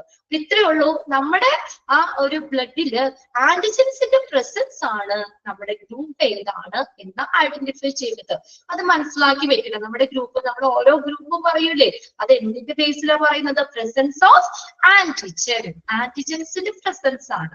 ഇനി നിങ്ങളുടെ ടെക്സ്റ്റിൽ തന്നെ ഒരു ചെറിയ ഈ ഒരു ടേബിൾ വരയ്ക്കണം. എഴുതണ്ട ആരും, ഞാൻ പറയുമ്പോ എന്റെ ഒപ്പത്തിന് തന്നെ എഴുതി പോന്നാൽ മതി. 5 റോയും 5 കോളം ആയിട്ട് റഫായിട്ട് ഒരു ടേബിൾ വരച്ചിട്ടേ. 5 കോളവും വേണം, 5 റോയും വേണം. നിങ്ങളുടെ ആ ടെക്സ്റ്റിൽ തന്നെ നിങ്ങളൊന്ന് ചെറുതായിട്ട് വരച്ചിട്ടാൽ മതി, ഒന്ന് മനസ്സിലാക്കാൻ വേണ്ടി മാത്രം. ഇതിന് ക്വസ്റ്റ്യൻ ചോദിക്കും. ഈ ടേബിൾ പഠിച്ചു കഴിഞ്ഞാൽ പിന്നെ നിങ്ങൾക്ക് എത്ര ക്വസ്റ്റ്യന് വിധീത ഇഷ്ടം പോലെ ക്വസ്റ്റ്യൻ ചോദിക്കാം. അത് ഏത് ക്വസ്റ്റ്യന് കണ്ണടച്ച് നിങ്ങൾക്ക് എഴുതാൻ പറ്റും. ഇതിങ്ങനെ നമ്മൾ ഓരോന്ന് സെന്റൻസ് വൈസ് പറയുന്നേക്കാളും പെട്ടെന്ന് മനസ്സിലാവാൻ വേണ്ടിയാണ് ഞാനിങ്ങനെ എഴുതിയിട്ട് നിങ്ങൾക്ക് ഷെയർ ചെയ്തിട്ടുണ്ട് കേട്ടോ. Okay,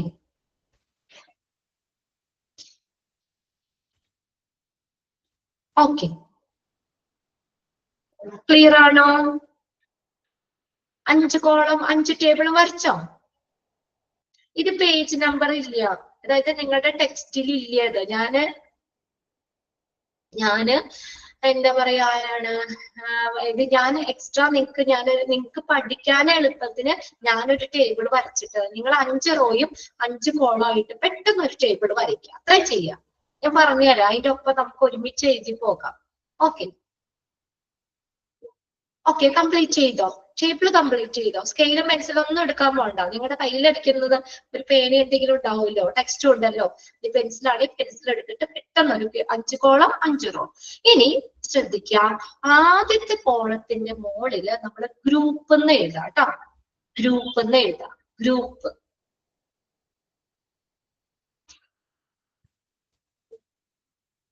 group. ക്ലിയർ ആണോ? ഗ്രൂപ്പ് എന്ന് എഴുതി.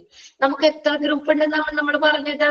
നമുക്ക് 4 ഗ്രൂപ്പാണ് മെയിൻ ആയിട്ട് നമ്മൾ പറയുന്ന 4 ഗ്രൂപ്പാണ്. അതിനകത്ത് ഗ്രൂപ്പിന്റെ താഴെ ഒരുമിച്ച് ഇത് നോക്കി ആരും എഴുതരുത് കേട്ടോ, അവർക്ക് മനസ്സിലാവില്ല. അതാണ് ഓരോന്ന് ഞാൻ പറയുന്ന ഒപ്പം എഴുതി പോവാ. ഗ്രൂപ്പ് എഴുതാ, ഏന്ന് എഴുതാ. ഒന്നാമത്തെ ഗ്രൂപ്പ് എ ഗ്രൂപ്പ്, ഫസ്റ്റ് കോളത്തിന്റെ ആദ്യത്തെ. ഇനി താഴെ എഴുതാ B group.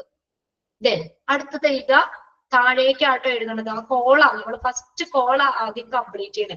A B group, O group. ആ ഫസ്റ്റ് കോളം കംപ്ലീറ്റ് ചെയ്യുക. 4 ഗ്രൂപ്പുകളും എഴുതി വെക്കുക. A B O. ഓക്കെ ആണോ? ഓക്കെ. ഇനി നെക്സ്റ്റ് നമ്മൾ നോക്കുന്നത് ആന്റിജൻ ആണ്. അപ്പൊ അടുത്ത കോളത്തിന്റെ മുകളിൽ നിങ്ങൾ എന്ത് കൊടുക്കണം? ഹെഡിങ് ആന്റിജൻ എന്ന് കൊടുക്കാം. ANTIGEN antigen.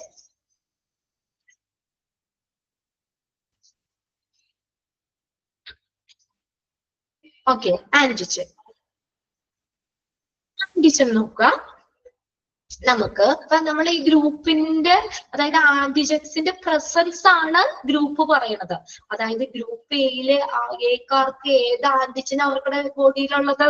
ഏത് ആന്റിജൻ ആണുള്ളത്? ആന്റിജൻ എ ആയിരിക്കും. അതാണ് അവർ എ ഗ്രൂപ്പ് ആയത്.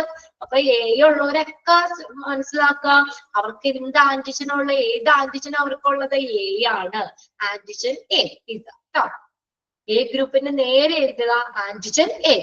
ദെൻ അടുത്ത് നോക്കാം ബി ഗ്രൂപ്പ്. നോക്കാം ബി ഗ്രൂപ്പിന്റെ നേരെ ഏതാണ് ആന്റിജൻ? ഏതാ അവർക്ക് വന്നെ? ആന്റിജൻ ഏതാ വന്നത്? ബി. Antigen B. ദെൻ അടുത്ത് നോക്കിയേ എ ബി ഗ്രൂപ്പ് ആണ് കേട്ടോ. എ ബി ഗ്രൂപ്പിന് ഏതൊക്കെ ആന്റിജൻ ഉണ്ടാവും? ആന്റിജൻ എയും ഉണ്ട്, ആന്റിജൻ ബിയും ഉണ്ട്. കോമയിട്ട് ഇതാട്ടോ, എ കോമ ബി. ആന്റിജൻ എയും ഉണ്ട്, ആന്റിജൻ ബിയും ഉണ്ട്. 2 ആന്റിജൻ ഉള്ളത് കൊണ്ടാണ് അവരേതായത്? എ ബി ഗ്രൂപ്പ് ആയത് അല്ലെ? അവർക്കടെ ബ്ലഡില് 2 ആന്റിജൻ ഉണ്ട്. ആന്റിജൻ എയും ഉണ്ട്, ആന്റിജൻ ബിയും ഉണ്ട്. Antigen A, antigen B. ആന്റിജൻസിൽ ആ 2 ആന്റിജന്റെ പ്രസൻസ് ഉള്ളത് കൊണ്ടാണ് അവര് എ ബി ഗ്രൂപ്പ് ആയത്. ദെൻ അടുത്തത് ലാസ്റ്റ് നോക്കുക, ഓ ഗ്രൂപ്പ് ആണ്. ആന്റിജൻ ഉണ്ടോ അവർക്ക്? ആന്റിജൻ ഉണ്ടോ? ഇല്ല, നോ ആന്റിജൻ. അപ്പൊ അവിടെ ക്വസ്റ്റ്യൻ കിടക്കുന്നു, ആന്റിജൻ ഇല്ലാത്ത group. Which blood group is not antigen? Contain not അല്ലെങ്കിൽ which blood group has no antigen? Antigen ഇല്ലാത്ത ബ്ലഡ് ഗ്രൂപ്പ് ഏതാണ്? ആന്റിജൻ ഇല്ലാത്ത ബ്ലഡ് ഗ്രൂപ്പ് ഓ ഗ്രൂപ്പ്. ഏതാണ്? ആന്റിജൻ ഇല്ല, അവർക്ക് ആന്റിജൻ ഇല്ല. അതാണ് അവർ ഓ ഗ്രൂപ്പ് ആയത്. 2 ആന്റിജനും ഇല്ല. ക്ലിയർ അല്ലേ? രണ്ടാമത്തെ കോളം ക്ലിയർ അല്ലേ? നോക്കിയേ, രണ്ടാമത്തെ കോളം എന്റെ ഒപ്പത്തിന് എഴുതിയാൽ മതി. ഇപ്പൊ എല്ലാവരും ഒപ്പത്തിന് എഴുതാം.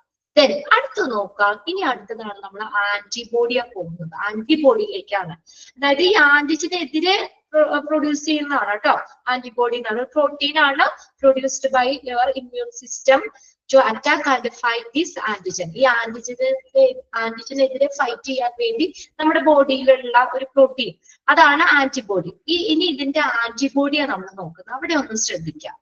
നമുക്ക് ഏത് ആന്റിജൻ ആണോ ഉള്ളത് അതിന്റെ ഓപ്പോസിറ്റ് ആയിരിക്കും ആന്റിബോഡി വരുന്നത്. ഒരിക്കലും ഒരു ആന്റിജനും ആന്റിബോഡി സെയിം വരാൻ പാടില്ല. അത് നമ്മൾ മനസ്സിലാക്കി വെക്കാം. ഒരിക്കലും ആന്റിജനും ആന്റിബോഡി സെയിം വരില്ല. ആന്റിജൻ ഏതാണോ അതിന്റെ ഓപ്പോസിറ്റ്. അതായത് ആന്റിജൻ എ ആണ്, അപ്പൊ അവർക്ക് ഓപ്പോസിറ്റ് ആയിട്ട് ആന്റിബോഡി ഏതായിരിക്കും? ബി ആയിരിക്കും. നേരെ എതിരെ എഴുതാം. ആന്റിജൻ എ ആണെങ്കിൽ ആന്റിബോഡി തിരിച്ചെഴുതാ ബി ആണ്. അതായത് ഒരേ ആന്റിജനും ഒരേ ആന്റിബോഡിയും വരാൻ പാടില്ല.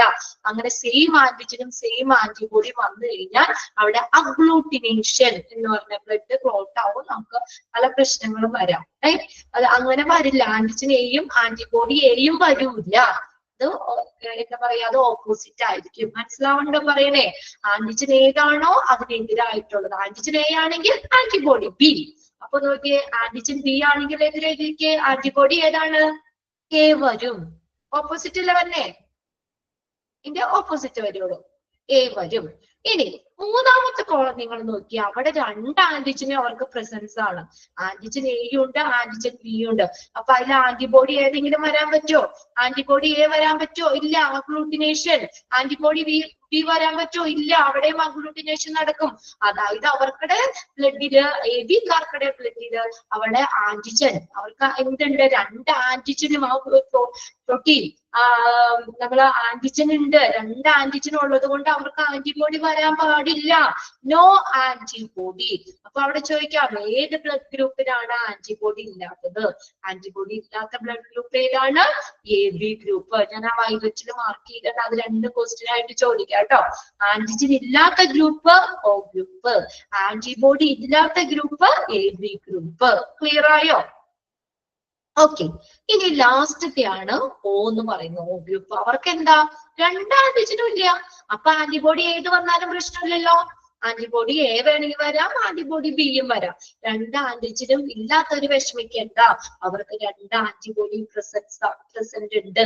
2 ആന്റിബോഡി ഉണ്ട്. അത് ആന്റിജൻ ഇല്ലാത്തവർക്ക് 2 ആന്റിബോഡി ഉണ്ട്. ആന്റിബോഡി ഇല്ലാത്തവർക്ക് 2 ആന്റിജനും ഉണ്ട്. കണ്ടില്ലേ എഴുതിയേക്കുന്നത്? അതായത് നോക്കിയേ, അവർക്ക് 2 ആന്റിജനും ഇല്ല. അപ്പൊ ആന്റിബോഡി ഏത് വേണമെങ്കിലും വരാം, ഒരു പ്രശ്നമില്ല. അഗ്ലൂട്ടിനേഷൻ ഒന്നും വരൂല.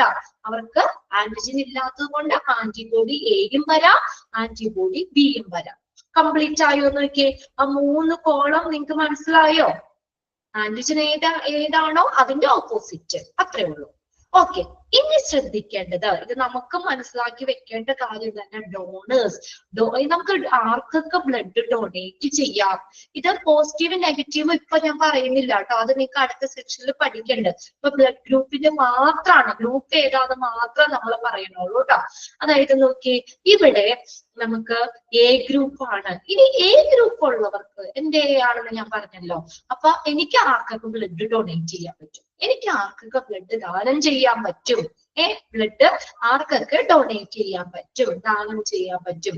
അവിടെ നമ്മൾ ശ്രദ്ധിക്കേണ്ടത്, എനിക്കിപ്പോ ഒരാൾക്ക് ബ്ലഡ് കൊടുക്കണം. ഇപ്പൊ ദൃശ്യ എന്റെ നല്ല ഫ്രണ്ടാണ്, എനിക്ക് ദൃശ്യക്ക് ബ്ലഡ് ചിലപ്പോൾ കൊടുക്കാൻ പറ്റിയെന്ന് വരില്ല. നമ്മൾ പറയില്ലേ, നമ്മുടെ ടെസ്റ്റ്, നമ്മുടെ എന്റെയും ഡോണറും ആ പേഷ്യന്റും തമ്മിലുള്ള ബ്ലഡ് ഒക്കെ ക്രോസ് മാച്ച് ചെയ്ത് ഓക്കെ ആണെങ്കിൽ മാത്രമേ കൊടുക്കാൻ പറ്റുള്ളൂ. നമുക്ക് ഭയങ്കര ഇഷ്ടമാണെന്ന് വെച്ചാൽ ആ വ്യക്തിക്ക് ബ്ലഡ് കൊടുക്കാൻ പറ്റില്ല. അപ്പൊ നമ്മൾ ബ്ലഡ് ഡൊണേറ്റ് ചെയ്യണം. ഞാൻ ബ്ലഡ് ദാനം ചെയ്യാണ്. അപ്പൊ എനിക്ക് ആർക്കൊക്കെ ബ്ലഡ് ഡൊണേറ്റ് ചെയ്യാൻ പറ്റും? അതായത് എനിക്ക് ആർക്കൊക്കെ ബ്ലഡ് കൊടുക്കാൻ പറ്റും? അശ്വതിക്ക് കൊടുക്കാൻ പറ്റുമോ? സ്നേഹിക്ക് കൊടുക്കാൻ പറ്റുമോ? അഞ്ജലിക്ക് കൊടുക്കാൻ പറ്റുമോ? ആർക്കൊക്കെ എനിക്കിപ്പോ ബ്ലഡ് ഡൊണേറ്റ് ചെയ്യാൻ താല്പര്യമുണ്ട്? എനിക്ക് ആർക്കൊക്കെ, അല്ലെങ്കിൽ എന്റെ ഗ്രൂപ്പ് എ ആണ്, ഒന്നാമത്തെ ആട്ടോ, അതാ ഞാൻ പറയുന്നത്. എ ആണ്. എനിക്ക് ആർക്കൊക്കെ ബ്ലഡ് ഡൊണേറ്റ് ചെയ്യാം? എനിക്ക് ബ്ലഡ് ഡൊണേറ്റ് ചെയ്യണമെങ്കിൽ എന്റെ ആന്റിജൻ ഉള്ളവർക്ക് മാത്രമേ എനിക്ക് ബ്ലഡ് കൊടുക്കാൻ പറ്റൂ. നോട്ട് ചെയ്യുക, എന്റെ ആന്റിജൻ ഉള്ളവർക്ക് മാത്രമേ ബ്ലഡ് ഡൊണേറ്റ് ചെയ്യാൻ പറ്റുള്ളൂ. നിങ്ങൾ ഓരോരുത്തർക്കുടെ ഗ്രൂപ്പ് മനസ്സിൽ വരിക. നമ്മുടെ ആന്റിജൻ ഏതാ ഉള്ളത്? ഓരോ ഗ്രൂപ്പും അതിന്റെ ആന്റിജന് നമ്മൾ ആദ്യം എഴുതി വെച്ചില്ലേ? ആ ആന്റിജൻ ഉള്ളവർക്ക് മാത്രം നമുക്ക് ബ്ലഡ് കൊടുക്കാൻ പറ്റുള്ളൂ. ഇനി അവിടെ നോക്കിയേ, അപ്പോ ഗ്രൂപ്പ് എക്കാർക്ക് ആർക്കൊക്കെ ബ്ലഡ് ഡൊണേറ്റ് ചെയ്യാൻ പറ്റും? അതേ ആന്റിജൻ ഉള്ളത് നോക്കാം. ആന്റിജൻ എ ഉള്ള ഗ്രൂപ്പുകൾ ഏതാണെന്ന് ആ കോളത്തിന് പെട്ടെന്ന് പറക്കിയെടുത്ത് എഴുതാലോ. ആന്റിജൻ എ ഉള്ള ഗ്രൂപ്പുകൾ ഏതൊക്കെയാ? എ ഗ്രൂപ്പിനും ആന്റിജൻ എ ഉണ്ട്, എ ബി ഗ്രൂപ്പിനും ആന്റിജൻ എ ഉണ്ട് അല്ലെ? എ ബി ഗ്രൂപ്പിനും ആന്റിജൻ എ ഇല്ലേ? ഓക്കെ അല്ലേ? ആന്റിജൻ എ ഉള്ള 2 ഗ്രൂപ്പുകളെ ഉള്ളൂ. എയും ഉണ്ട്, എ ബി ഉണ്ട്. അവർക്ക് 2 പേർക്കും ബ്ലഡ് ഡൊണേറ്റ് ചെയ്യാം. എഴുതിക്കോട്ടോ. ആ ഡോണേഴ്സ് എന്നുള്ളതിന്റെ താഴത്തെ ആദ്യത്തെ കോളം എഴുതാം, എയും എ ബിയും. അടുത്ത് നോക്കുക, ബിക്കാർക്കൊക്കെ ആർക്കൊക്കെ കൊടുക്കാൻ പറ്റും? അതേ ആന്റിജനുള്ളത്. അതേ ആന്റിജനുള്ള ഗ്രൂപ്പുകൾ ഏതൊക്കെയാ? ബിക്കാർക്കും കൊടുക്കാം, എ ബിക്കാർക്കും കൊടുക്കാം. Okay, very good. ശ്രീലക്ഷ്മിയുടെ മെസ്സേജ് ടു ബിക്കും കൊടുക്കാം, എ ബിക്കും കൊടുക്കാം. ഇനി എ ബിക്കാർക്ക് ആർക്കൊക്കെ കൊടുക്കാൻ പറ്റും നോക്കി? എ ബിക്കാർക്ക് 2 ആന്റിജൻ ഉണ്ട്. 2 ആന്റിജൻ ഉള്ളവർക്ക് മാത്രമേ കൊടുക്കാൻ പറ്റുള്ളൂ. അതായത് ആന്റിജൻ എയും ആന്റിജൻ ബി ഉള്ളവർക്ക് മാത്രമേ കൊടുക്കാൻ പറ്റുള്ളൂ. എക്കാർക്ക് കൊടുക്കാൻ പറ്റുമോ? ബിക്കാർക്ക് കൊടുക്കാൻ പറ്റുമോ? ഇല്ല. 2 ആന്റിജനും ഉള്ളവർക്ക്, 2 ആന്റിജൻ ഉള്ളത് ഏതാ? എ ബി മാത്രം. അപ്പൊ എ ബിക്കാർക്ക് ആർക്കാ ബ്ലഡ് ഡൊണേറ്റ് ചെയ്യാൻ പറ്റുള്ളൂ? എ ബിക്കാർക്ക് മാത്രമേ ബ്ലഡ് ഡൊണേറ്റ് ചെയ്യാൻ പറ്റുള്ളൂ. എ ബി ഗ്രൂപ്പ് ഉണ്ടോ നമ്മുടെ ഇപ്പൊ കൂട്ടത്തിലിരിക്കുന്നവര്? അവർക്ക് ആ എ ബി ഗ്രൂപ്പിന് മാത്രമേ ബ്ലഡ് ഡൊണേറ്റ് ചെയ്യാൻ പറ്റുള്ളൂ, വേറെ ആർക്കും ഇല്ല. സച്ചിനെ ഇവിടെ ഇട്ടിട്ടുണ്ട്.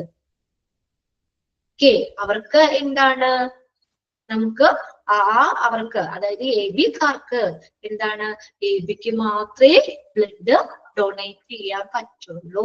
ഓക്കെ, എ ബി പോസിറ്റീവ് ആകട്ടെ സജ്ജന ഉല്ലാസ്.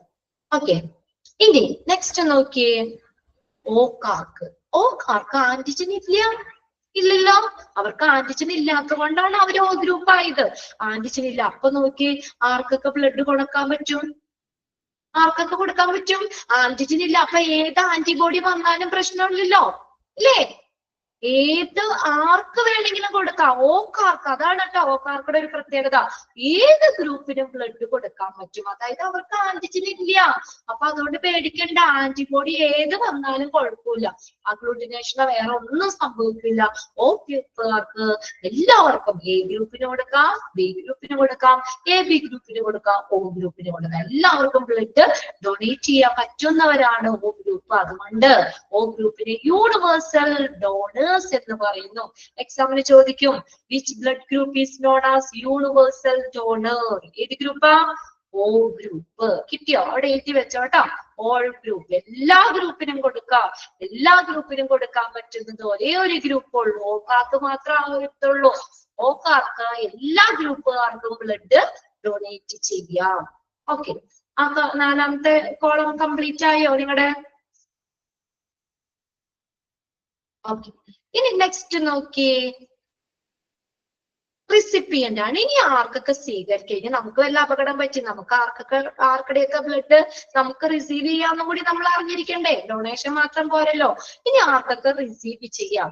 റിസീവ് ചെയ്യുമ്പോൾ ഒരു കാര്യം ശ്രദ്ധിക്കണം, നമ്മള് ബ്ലഡ്, നമുക്കിപ്പോ ബ്ലഡ് വാങ്ങണമെങ്കിൽ നമ്മുടെ ബ്ലഡ് ഗ്രൂപ്പ് ആന്റിജൻ ഇല്ലേ, അവരിൽ നിന്നും വാങ്ങാം. നമ്മുടെ ആന്റിജനുള്ള ഗ്രൂപ്പിൽ നിന്നും നമുക്ക് വാങ്ങാം.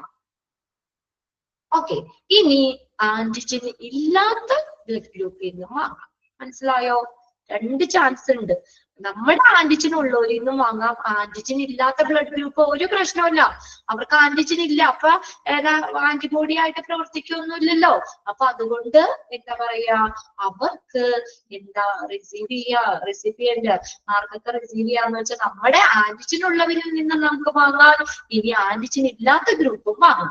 അപ്പൊ എ ഗ്രൂപ്പിന് ആർക്കൊക്കെ റിസീവ് ചെയ്യാം? എ ഗ്രൂപ്പുകാർക്ക് ആർക്കടെയൊക്കെ ബ്ലഡ് സ്വീകരിക്കാം, റിസീവ് ചെയ്യാം. എയിൽ നിന്ന് റിസീവ് ചെയ്യാൻ പാടില്ലേ, സെയിം ആന്റിജൻ ഇല്ലേ. ഇനി ആന്റിജൻ ഇല്ലാത്ത ഗ്രൂപ്പ് ഓ, ഓക്കെ, വെരി ഗുഡ്, എയിൽ നിന്നും റിസീവ് ചെയ്യാം, ഓയിൽ നിന്നും റിസീവ് ചെയ്യാം. ഇനി നോക്കിയേ, ബിക്കാർക്കാവുമ്പോഴോ ബി ഗ്രൂപ്പുകാർക്കടെ മേടിക്കാം, പിന്നെ ആന്റിജൻ ഇല്ലാത്ത ഗ്രൂപ്പ് അതായത് ഓ ഗ്രൂപ്പിൽ നിന്നും മേടിക്കാം. ഓക്കെ, ഇനി എ ബി ഗ്രൂപ്പുകാർക്ക് നോക്കിയേ, അവർക്ക് ആന്റിബോഡി ഇല്ല, അതുകൊണ്ട് പ്രശ്നമില്ല, എല്ലാവർക്കുടെയും ബ്ലഡ് റിസീവ് ചെയ്യാം, സ്വീകരിക്കാൻ പറ്റും കേട്ടോ. എ ബിക്കാർക്ക് കൊടുക്കണത് എ ബിക്ക് മാത്രമേ കൊടുക്കാൻ പറ്റുള്ളൂ, പക്ഷേ എല്ലാ ഗ്രൂപ്പിൽ നിന്നും ബ്ലഡ് റിസീവ് ചെയ്യാം. So A B group is known as universal recipient. അതുകൊണ്ട് യൂണിവേഴ്സൽ റിസിപ്പിയന്റ് എന്നറിയപ്പെടുന്ന ഗ്രൂപ്പ് ഏതാണ്?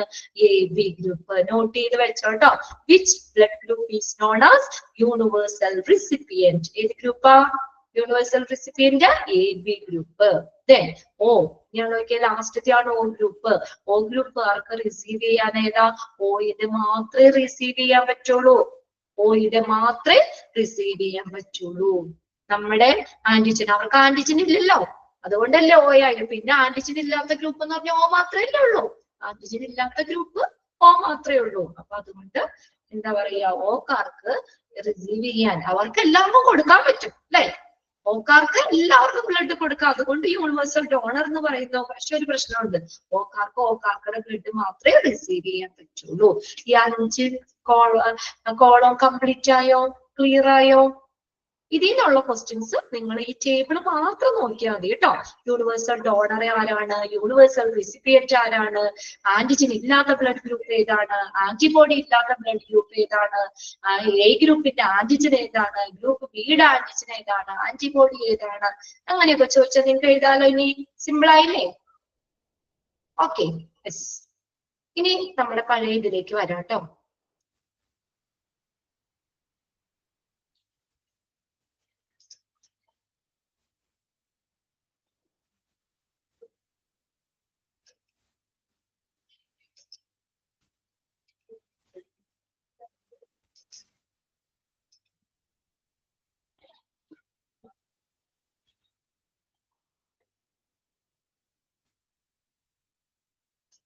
അതിന് എക്സാമിന് നിങ്ങൾക്ക് ക്വസ്റ്റ്യൻസ് ചോദിക്കാറുണ്ട്. അതുകൊണ്ടാണ് ഞാൻ സിമ്പിൾ ആക്കി തന്നതാണ് ടേബിൾ വരച്ചിട്ട്. ഇനി ആ ടേബിളിൽ നോക്കിക്കഴിഞ്ഞാൽ നിങ്ങൾക്ക് ഏത് ക്വസ്റ്റ്യൻ വേണമെങ്കിലും ആൻസർ അതിൽ നിന്ന് എഴുതാൻ പറ്റും. ഓക്കെ, അപ്പൊ നമ്മൾ ആദ്യം നമ്മൾ എന്താ പറഞ്ഞത്? എ ബി ഗ്രൂപ്പ് പറഞ്ഞല്ലേ? എ ബി ഒ ഗ്രൂപ്പ് നോക്കൂ എന്ന് പറഞ്ഞു. അതായത് ബ്ലഡ് ടൈപ്പ് ഏതാണ്? എ ആണോ, ഗ്രൂപ്പ് ബി ആണോ, എ ബി ഗ്രൂപ്പ് ആണോ, ഒ ഗ്രൂപ്പ് ആണോ എന്ന് ടെസ്റ്റ് ചെയ്യും. അടുത്ത് നോക്കി ഇനി ഗ്രൂപ്പ് മനസ്സിലാക്കി കഴിഞ്ഞാൽ അടുത്തത് ആറഞ്ച് ടൈപ്പിംഗ് ആണ്. അത് പോസിറ്റീവ് ആണോ നെഗറ്റീവ് ആണോ എന്ന് നോക്കും. പോസിറ്റീവ് ആണോ നെഗറ്റീവ് ആണോ? അതായത് ഇത് നമ്മൾ പറയുന്നത് നമുക്ക് ഈ RH factor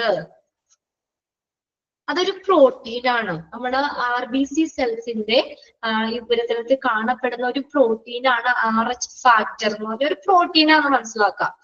RBC cells, red blood സെൽസിന്റെ ഒരു സർഫസിൽ കാണപ്പെടുന്ന ഒരു പ്രോട്ടീൻ ആണ്. അപ്പൊ ആ പ്രോട്ടീൻ ഉള്ളവരെല്ലാം പോസിറ്റീവ് ഗ്രൂപ്പാ. ആ പ്രോട്ടീൻ ഉള്ളവർ RH പോസിറ്റീവ് ആണ്. അപ്പൊ പോസിറ്റീവ് ഗ്രൂപ്പുകാർക്കൊക്കെ പ്രോട്ടീൻ ഉണ്ട്. അതാണ് അവര് എന്താ പറയാ പോസിറ്റീവ് ഗ്രൂപ്പ് ആയത്. RH ഫാക്ടർ ഉണ്ടെങ്കിൽ RH ഫാക്ടർ ഉള്ള group RH positive, RH factor ഇല്ലാത്തത് നെഗറ്റീവ് ഗ്രൂപ്പുകളും. അപ്പൊ എ പോസിറ്റീവ് എന്ന് പറഞ്ഞാൽ എന്താ? എന്റെ ശരീരത്തില് അല്ലെങ്കിൽ എന്റെ ബ്ലഡിൽ എന്തുണ്ട്? ആ ഒരു പ്രോട്ടീൻ ഉണ്ട്. ആ പ്രോട്ടീൻ പ്രസൻസ് ആണ്, RH ഫാക്ടർ ഉണ്ട്. അതുകൊണ്ടാണ് അതിനെ എന്തെന്ന് പറയുന്നത്? പോസിറ്റീവ് ഗ്രൂപ്പ് എന്ന് പറയുന്നത്.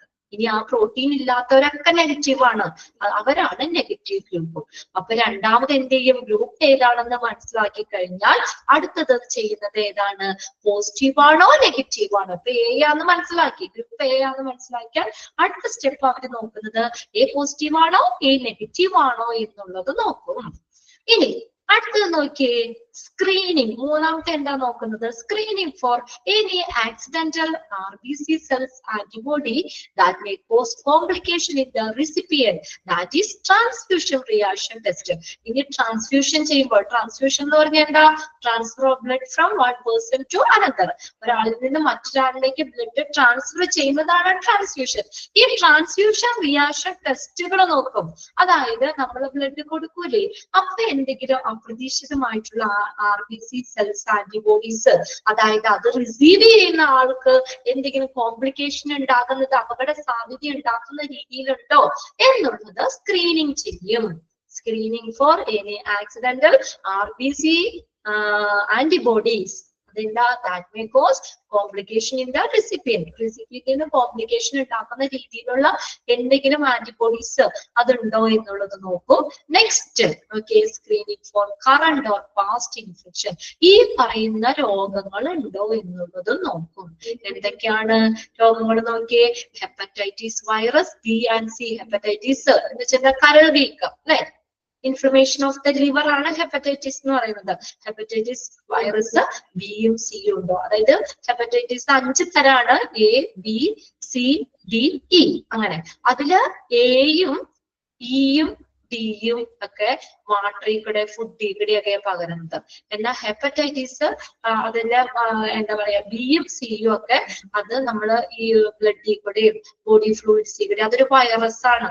ഹെപ്പറ്റൈറ്റിസ് വൈറസ്, ഹെപ്പറ്റൈറ്റിസിന് കാരണമാകുന്ന വൈറസ് ബിയും സിയും ഉണ്ടോ എന്ന് നോക്കും. അത് പ്രസന്റ് അയാളുടെ ബോഡിയിൽ ഈ ഇൻഫെക്ഷൻ ഉണ്ടോ? ഹെപ്പറ്റൈറ്റിസ് വൈറസസ് ബിയും സിയും ഉണ്ടെങ്കിൽ അവർക്കുള്ള ബ്ലഡ് എന്ത് ചെയ്യാൻ പറ്റൂല, അവർക്ക് ബ്ലഡ് ഡൊണേറ്റ് ചെയ്യാൻ പറ്റൂല. അപ്പൊ ഈ വൈറസിന്റെ പ്രസൻസ് ഉണ്ടോ എന്ന് നോക്കും. ഇനി അടുത്തതാണ്, നിങ്ങൾക്ക് എല്ലാവർക്കും അറിയാം HIV ഉണ്ടോ? HIV വൈറസ് പ്രസന്റ് ആണോ? എന്ത് രോഗത്തിന് കാരണമാകുന്ന വൈറസ് HIV എന്ന് പറയുന്നത്? ഏത് രോഗം ഉണ്ടാക്കുന്നതാണ് HIV വൈറസ്? ഏത് രോഗം HIV വൈറസ്? ഇമ്മ്യൂണിറ്റി. ഏത് രോഗം? എയ്ഡ്സ്. Very good. ഏതാണ്? എയ്ഡ്സിന് കാരണമാകുന്ന വൈറസ് ആണ് HIV. അപ്പൊ ഇപ്പൊ ഒരാൾക്ക് നമ്മൾ നോക്കുമ്പോൾ ബ്ലഡ് ഇങ്ങനെ ടെസ്റ്റ് ചെയ്യുമ്പോൾ HIV ഉണ്ടെങ്കിൽ അവർക്കുള്ള ബ്ലഡ് ട്രാൻസ്ഫ്യൂസ് ചെയ്യാൻ പറ്റുമോ? അത് കൊടുക്കണ എല്ലാവർക്കും HIV വരൂലേ?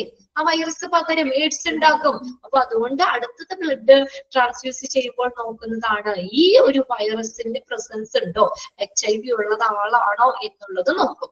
അടുത്തതാണ് ട്രിപ്പോനിമ പാലിഡം. അതൊരു ബാക്ടീരിയ ആണ് കേട്ടോ, ബാക്ടീരിയ ആണ്. ഒന്ന് നോട്ട് ചെയ്തോടെ. ബാക്ടീരിയ ആണത്, ട്രിപ്പോനിമ പാലിഡം.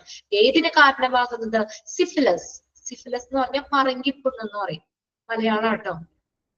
ആ സിഫിലിസ് എന്ന് പറഞ്ഞ രോഗത്തിന് കാരണമായിട്ടുള്ള ബാക്ടീരിയ ആണ് ട്രിപ്പോനിമ പാലിഡം. ഈ ബാക്ടീരിയയുടെ പ്രസൻസ് ഉണ്ടോ? ഇവിടെ ചോദിച്ചിട്ടുണ്ട് കേട്ടോ എക്സാമിന്. Syphilis is a dash disease. ഏതാ? Bacterial viral fungal. ഏതാണ് സിഫിലിസ് എന്ന് പറയുന്നത്? എന്താ? ബാക്ടീരിയ മൂലം ഉണ്ടാകുന്ന രോഗമാണ് കേട്ടോ. ബാക്ടീരിയൽ ഡിസീസ് ആണ്. എഴുതി വെച്ചവിടെ, അതിന്റെ ബ്രാക്കറ്റിലായിട്ട് ഒന്ന് എഴുതി വെച്ചോ. ബാക്ടീരിയൽ ഡിസീസ് ആണ്.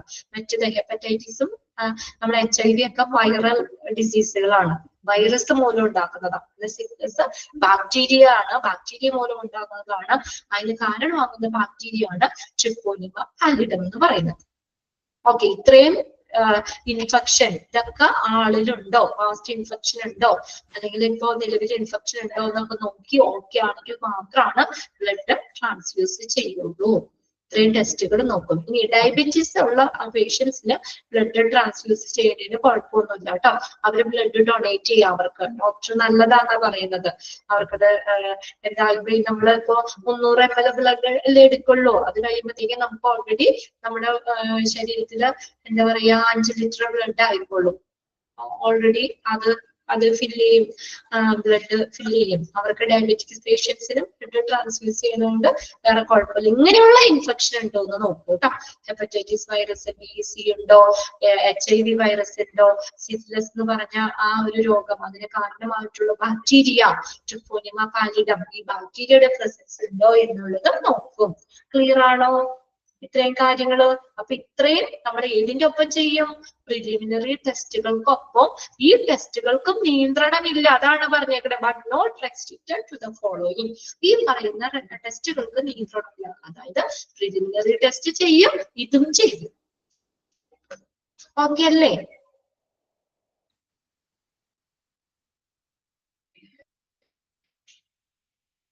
ഇനി നെക്സ്റ്റ് നോക്കുന്നത് what are the blood types. ഏതൊക്കെയാണ് ബ്ലഡ് ടൈപ്പുകൾ എന്നുള്ളതാണ്.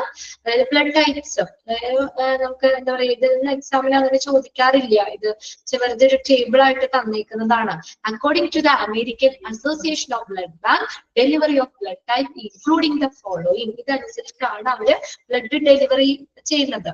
American association of blood bank ഇതനുസരിച്ച് ബ്ലഡ് ഗ്രൂപ്പിന്റെ ഡെലിവറി എത്ര പെർസെന്റേജ് ആണ് ബ്ലഡ് ഡെലിവറി ചെയ്യുന്നത് എന്നുള്ളത് ജസ്റ്റ് ഒരു ടേബിളിൽ കൊടുത്തിട്ടുണ്ടെന്നുള്ളൂ. ഓ പോസിറ്റീവ് ആണെങ്കിൽ 39%, ബി പോസിറ്റീവ് ആണെങ്കിൽ 9%, AB പോസിറ്റീവ് ആണെങ്കിൽ 3%, ഓ നെഗറ്റീവ് ആണെങ്കിൽ 9%, എ പോസിറ്റീവ് ആണെങ്കിൽ 31%, A negative 6%, B negative 2%, AB negative 1%. അവരുടെ ഡെലിവറി ചെയ്യുന്ന ബ്ലഡ് ടൈപ്സ് അത് പറഞ്ഞേക്കുന്നേന്നുള്ളൂ. ടേബിളിൽ നിന്നൊന്നും അങ്ങനെ ക്വസ്റ്റ്യൻ ചോദിക്കാറില്ല. നെക്സ്റ്റ് വരുന്നത് ഇമ്പോർട്ടന്റ് ആണ്. എല്ലാ ക്വസ്റ്റ്യൻ പേപ്പറിലും ഈ ഒരു സെക്ഷനിൽ നിന്ന് ക്വസ്റ്റ്യൻസ് ഉണ്ടാവും. ഒരു ക്വസ്റ്റ്യൻ നമുക്ക് ഇവിടെ നിന്ന് എന്തായാലും എക്സാമിന് പ്രതീക്ഷിക്കാം. ഇമ്പോർട്ടന്റ് ആണ്. ജസ്റ്റ് നിങ്ങൾ 2 മിനിറ്റ് ബ്രേക്ക് എടുത്തു കേട്ടോ. വിവാഹിതമാമില്ല, അതുകൊണ്ട് ഞാൻ കണ്ടിന്യൂ ചെയ്യാണ്. ഒരു 3 മണി വരെ നമുക്ക് ക്ലാസ് എടുക്കാം. 1 മണിക്കൂർ നേരത്തെ വിടാം കേട്ടോ. ഫുള്ള് എടുക്കുന്നില്ല, നമുക്ക് കുറച്ച് നേരം കൂടി ഒന്ന് കണ്ടിന്യൂ ചെയ്യാം. ഓക്കെ, ഇത്തിരി വെള്ളമൊക്കെ കുടിച്ച് ഒന്ന് റെസ്റ്റ് എടുത്തോ കേട്ടോ. 2 മിനിറ്റ് പെട്ടെന്ന് പോയിട്ട്. ലെഫ്റ്റ് ആവണമെന്നില്ല, നിങ്ങൾ ജസ്റ്റ് ഇതിങ്ങനെ ഇരുന്നോട്ടെ. പെട്ടെന്ന് പോയി ഇത്തിരി വെള്ളം കുടിക്കുന്നെങ്കിൽ ഒന്ന് ഫ്രഷ് ആവും കേട്ടോ. ഓക്കെ, കുഴപ്പമില്ലല്ലോ, നമുക്ക് അത്രയും പോർഷൻസ് തീരുമല്ലോ. ഇപ്പൊ സെക്കൻഡ് മൊഡ്യൂളിന്റെ ഓൾമോസ്റ്റ് നമുക്ക് തീരാറായിട്ടുണ്ട് പോർഷൻസ് ഒക്കെ. ഓക്കെ, പെട്ടെന്ന് കേട്ടോ. ഞാൻ ഇത്തിരി വെള്ളം കുടിക്കട്ടെ.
ഓക്കെ, എല്ലാവരും എത്തിയോ?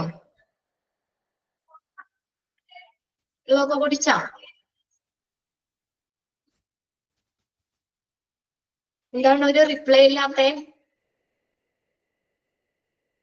അന്നില്ലേ? എത്തി. ഓക്കെ, ശ്രീലക്ഷ്മി എത്തിയിട്ടുണ്ട്. ഓക്കെ,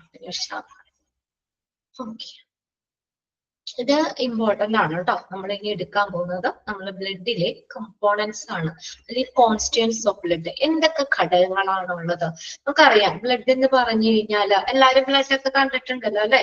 എന്തായാലും ഒരു ചെറിയതായിട്ട് ഒരു കയ്യെങ്കിലും മുറിയാത്തവരില്ല അല്ലെ? ബ്ലഡ് കണ്ടിട്ടില്ലേ? അതിനകത്ത് ബ്ലഡില് എന്തൊക്കെ കമ്പോണൻസാ? ബ്ലഡ് സെല്ലുകളും ഉണ്ട്, പ്ലാസ്മയുണ്ട്. അത് രണ്ടും കൂടി, ബ്ലഡ് സെൽസ് രക്തകോശങ്ങളും പ്ലാസ്മയും കൂടി ചേരുമ്പോഴാണ് ബ്ലഡ് എന്ന് പറയുന്നത്. Blood fluid connective tissue consist of plasma and blood cell. ഇത് ബ്ലഡ് സെല്ലുകളും രക്തകോശങ്ങളും പ്ലാസ്മയും കൂടി ചേരുന്ന ഒരു ഫ്ലൂയിഡ് കണക്റ്റീവ് ടിഷ്യൂ ആണ് ബ്ലഡ് എന്ന് പറയുന്നത്.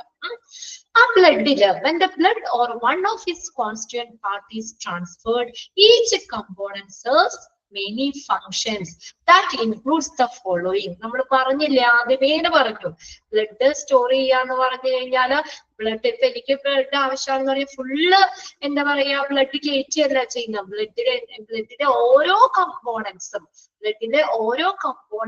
എന്ത് ചെയ്യും? സെപ്പറേറ്റ് ചെയ്യും. അത് സെപ്പറേറ്റ് ചെയ്ത് അപ്പൊ നമുക്ക് എനിക്കിപ്പോ എന്റെ ബ്ലഡില് RBC കുറവെങ്കിൽ RBC മാത്രം ട്രാൻസ്ഫ്യൂസ് ചെയ്താൽ മതി.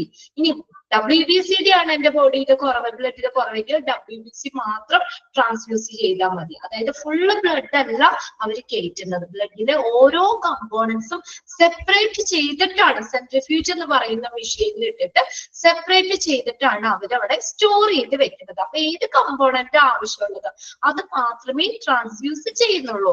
മെയിൻ ആയിട്ട് ഏതൊക്കെയാണ്? നമ്മുടെ രക്തകോശങ്ങളും പ്ലാസ്മയും. ഈ ബ്ലഡ് സെൽ എന്ന് പറയുന്നത് 3 ടൈപ്പ് ഉണ്ട്. RBC ഉണ്ട്, WBC ഉണ്ട്, പ്ലേറ്റ്ലെറ്റ് ഉണ്ട്. അപ്പൊ ബ്ലഡിലെ കമ്പോണൻസ് പറയുമ്പോൾ 4 കമ്പോണൻസ് എന്നാണ് നമ്മൾ പറയുന്നത്. ഏതൊക്കെയാ? RBC, WBC, platelet, plasma. കിട്ടിയോ? ബ്ലഡിലെ കമ്പോണൻസ് അല്ലെങ്കിൽ കോൺസ്റ്റിറ്റ്യൂവൻസ് ഏതൊക്കെയാ? ഘടകങ്ങൾ ഏതൊക്കെയാ? RBC, WBC, platelet, plasma. ഇത് 4 കൂടി ചേർന്നതാണ് ബ്ലഡ് എന്ന് പറയുന്നത്. അതിൽ ബ്ലഡിലെ ഓരോ ഘടകങ്ങളാണ്. അതിന് ഓരോ കമ്പോണൻസിനും അവര് പല ഫങ്ഷൻസും ഉണ്ട്. ഓരോ കമ്പോണൻസിനും ഓരോ ഫങ്ഷൻസ് ഉണ്ട്. അത് ഏതൊക്കെയാണ് എന്നാണ് നോക്കുന്നത്. ഓക്കെ, ഫസ്റ്റത്തെയാണ് RBC, റെഡ് ബ്ലഡ് സെൽസ്. അരുണ രക്താണുക്കൾ എന്ന് പറയും മലയാളത്തില്. അരുണ രക്താണുക്കൾ. ആ പേരിൽ നിന്ന് പറഞ്ഞാൽ അറിയാലോ, RBC, റെഡ് ബ്ലഡ് സെൽസ്. ബ്ലഡിന് ചുവന്ന നിറം നൽകുന്ന ഹീമോഗ്ലോബിൻ എന്ന് പറഞ്ഞ ആ ഒരു ഇതുള്ളത് കൊണ്ടാണ് അത് റെഡ് നിറത്തിൽ കാണപ്പെടുന്നത്. നമുക്കറിയാം ബ്ലഡിന് ചുവന്ന നിറല്ലേ, അത് ഏതിന്റെ പ്രസൻസ് ഉള്ളതാണ്? ഹീമോഗ്ലോബിന്റെ പ്രസൻസ് ഉള്ളതുകൊണ്ടാ ചുവന്ന നിറത്തോടു കൂടിയതും ഇരുമ്പടങ്ങിയിട്ടുള്ള ഹീമോഗ്ലോബിൻ എന്നുള്ളത് കൊണ്ടാണ്. ഒരു മാംസ്യമാണ്, സങ്കീർണമായ മാംസ്യം ബ്ലഡിലുള്ളത് കൊണ്ടാണ് അതിന് ആ ചുവന്ന നിറം കിട്ടാൻ കാര്യം. ഒരു കമ്പോണന്റ് RBC ആണ്, റെഡ് ബ്ലഡ് സെൽസ്. ഇതെന്താ ചെയ്യുന്നത്? അതിനു മുന്നേ ഒരു കാര്യം അവിടെ നിങ്ങൾ എല്ലാവരും എഴുതി വെക്കുക. അത് ഒത്തിരി ഡീറ്റെയിൽ ഇല്ല, പക്ഷെ അതിന്റെ 3 എണ്ണത്തിന്റെയും സയന്റിഫിക് നെയിം ഒരു എക്സാമിന് നേരത്തെ ഒരു ക്വസ്റ്റ്യൻ പേപ്പറിൽ ചോദിച്ചിട്ടുണ്ട്. അപ്പൊ അത് മുതൽ നമ്മൾ എല്ലാ ക്ലാസ്സിലും ആ സയന്റിഫിക് നെയിമും കൂടി അവിടെ ചേർത്ത് എഴുതി വെക്കാറുണ്ട് കേട്ടോ. RBCയുടെ സയന്റിഫിക് നെയിം എന്ന് പറയുന്നത് എറിത്രോസൈറ്റ്സ് എന്നാണ്. ഒന്ന് എഴുതി വെച്ചു, ഞാൻ സ്പെല്ലിങ് പറയാം.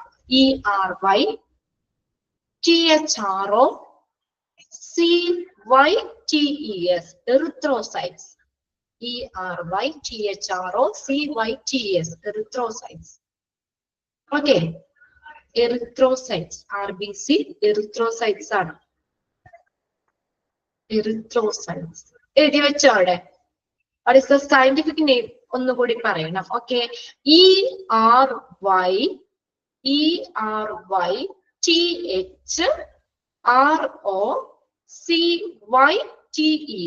erythrocytes. Okay, എറിത്രോസൈറ്റ് എന്നാണ് കേട്ടോ ഏതിന്റെ? RBCയുടെ എറിത്രോസൈറ്റ്സ്. ഇനി ഈ RBC എന്താ ചെയ്യുന്നത്? ബ്ലഡിലെ ഒരു കമ്പോണന്റ് ആണെന്ന് നമ്മൾ പറഞ്ഞു, ഒരു ഘടകമാണെന്ന് പറഞ്ഞു. ഇതെന്താ ചെയ്യുന്നത്? These cells transport oxygen to the tissues in the body. നമ്മുടെ ബോഡിയിലെ എല്ലാ കലകളിലേക്കും ആവശ്യമായിട്ടുള്ള ഓക്സിജനെ കൊണ്ടുപോകുന്ന ആളാണ് RBC. റെഡ് ബ്ലഡ് സെൽസ് എന്താ ചെയ്യുന്നത്? ഓക്സിജൻ ട്രാൻസ്പോർട്ട് ചെയ്യുന്നു. എല്ലാ ബോഡിയിലെ എല്ലാ ടിഷ്യൂസിലേക്കും ഓക്സിജനെ കൊണ്ടുപോകുന്ന ആളാണ് RBC എന്ന് പറയുന്നത്. RBC, red blood cells, and are commonly used to treat anaemia. Anaemia എന്ന് പറഞ്ഞാൽ എന്താ? വിളർച്ച, അല്ലെ? RBCയുടെ കുറവാണ്. A blood doesn't have a healthy RBC. RBCയുടെ കുറവ്, ഹെൽത്തി RBC ഇല്ലാത്ത അവസ്ഥയാണ് അനീമിയ, വിളർച്ച എന്ന് പറയുന്നത്. അതിന്റെ ട്രീറ്റ്മെന്റിനും ഏത് RBC ആണ് ഉപയോഗിക്കുന്നത്. അതാണ് ഞാൻ പറഞ്ഞത്. ഒരാൾക്ക് അനീമിക് ആണ്, അനീമിയ ആണെങ്കിൽ ഏതാണ് ട്രാൻസ്ഫ്യൂസ് ചെയ്യേണ്ടത്? RBC മാത്രം ട്രാൻസ്ഫ്യൂസ് ചെയ്താൽ പോരെ? മൊത്തം എല്ലാവരും കമ്പോണന്റ് കൂടി എടുക്കണ്ട. അവർക്ക് ഏതാ ഡെഫിഷ്യൻസി? ഏതാ? RBCD ആണ്. അപ്പൊ RBC മാത്രം ട്രാൻസ്ഫ്യൂസ് ചെയ്താൽ മതി. മനസ്സിലാവണ്ട നിങ്ങൾക്ക് പറയണത്? ഇവിടെ 2 ക്വസ്റ്റ്യൻ 3 ക്വസ്റ്റ്യൻ അതിൽ നിന്ന് നമുക്ക് കിട്ടും. ഏതാ? ഒന്നാമത്തെ, what is the scientific name of RBC? ഏതാണ്? എറിത്രോസൈറ്റ്സ്. ചോദിക്കാം, which blood cells transport oxygen to the tissues in the body? ഏതാ? which blood cells help oxygen to the tissues in the body? Oxygen കൊണ്ടുപോകുന്ന ആളാരാണ്? RBC. ഇവിടെ വെച്ച് തന്നെ തറവായിട്ട് പഠിക്കാം കേട്ടോ. RBC ഇനി എന്തിനു ഉപയോഗിക്കുന്നു? commonly used to treat anemia. Anaemia ട്രീറ്റ്മെന്റിന് ഏതാ ഉപയോഗിക്കുന്നത്? RBC ആണ്. ഓക്കെ. ഇനി രണ്ടാമത്തെയാണ് പ്ലേറ്റ്ലെറ്റ് ആണ്. PLATELETS, platelets. പ്ലേറ്റ്ലെറ്റ് അതിന്റെ സയന്റിഫിക് നെയിം ആണ് thrombocyte. Thrombocyte. THROMBOCYTES. Thrombocytes. Thrombocytes. Platelet. Okay. ഇനി ഈ പ്ലേറ്റ്ലെറ്റ് എന്താ ചെയ്യുന്നത്? They help the blood to clot and are used to treat leukemia and other forms of cancer. ഏതാണ്? ത്രോംബോസൈറ്റിന്റെ ആണോ? പറയാലോ. THROMBOCYTES.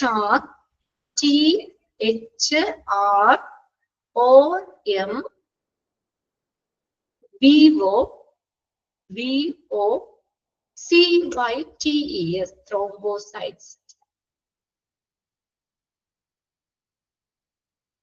ഓക്കെ. Okay, thrombocytes. ഇതെന്താ ചെയ്യുന്നത്? These cells help the blood to clot. നമ്മുടെ ബ്ലഡ് ക്ലോട്ട് ആവാൻ സഹായിക്കുന്ന ബ്ലഡ് സെല്ലാണ്, രക്തകോശമാണ് പ്ലേറ്റ്ലെറ്റ്. ചോദിക്കൂ കേട്ടോ. Which blood cell help the blood to clot? ഏതാണ്? ഏത് സെല്ലാണ്? ഏത് ബ്ലഡ് സെല്ലാണ് സഹായിക്കുന്നത്? പ്ലേറ്റ്ലെറ്റ്. അല്ലെങ്കിൽ നമ്മൾ കൈയൊക്കെ മുറിയുമ്പോൾ ബ്ലഡ് ഇങ്ങനെ പോകുമല്ലേ? ഇത്തിരി കഴിയുമ്പോഴത്തേക്കും ബ്ലഡ് ക്ലോട്ട് ആവൂല, അവിടെ തന്നെ ക്ലോട്ട് ആവില്ലേ? ചോരോട്ടം നിൽക്കൂല്ലേ പെട്ടെന്ന് തന്നെ? അതിന് സഹായിക്കുന്നത് ആരാ? പ്ലേറ്റ്ലെറ്റ് ആണ്. ബ്ലഡില് ഈ രക്തകോശം ഉള്ളത്, ബ്ലഡ് സെൽ ഉള്ളത് കൊണ്ടാണ് ബ്ലഡ് ക്ലോട്ട് ആവുന്നത്. ബ്ലഡ് ക്ലോട്ട് ആവാൻ സഹായിക്കുന്ന രക്തകോശമാണ് platelet. And are used to treat leukaemia. എന്തിനുപയോഗിക്കുന്നു? ലുക്കീമിയ ട്രീറ്റ്മെന്റിന് ഉപയോഗിക്കുന്നു. ലുക്കീമിയ എന്ന് പറഞ്ഞാൽ എന്താ? Blood cancer and other forms of cancer. അതിന്റെ ട്രീറ്റ്മെന്റിന് ഉപയോഗിക്കുന്നത് പ്ലേറ്റ്ലെറ്റ് തന്നെയാണ്. അങ്ങനെ ചോദിക്കാം. Which blood cell help to blood clot? അങ്ങനെ ചോദിക്കാം. അത് which blood cell is used to treat leukaemia and other forms of cancer? അതാണ് പ്ലേറ്റ്ലെറ്റ്. ദെൻ അടുത്തതാണ് WBC എന്ന് പറയുന്നത് വൈറ്റ് ബ്ലഡ് സെൽസ് ആണ്. വൈറ്റ് ബ്ലഡ് സെൽസ് ശ്വേതരക്താണുക്കൾ. മലയാളം ശ്വേതരക്താണുക്കൾ. അതിന്റെ സയന്റിഫിക് നെയിം നോട്ട് ചെയ്യുക. ലൂക്കോസൈറ്റ് ആണ്.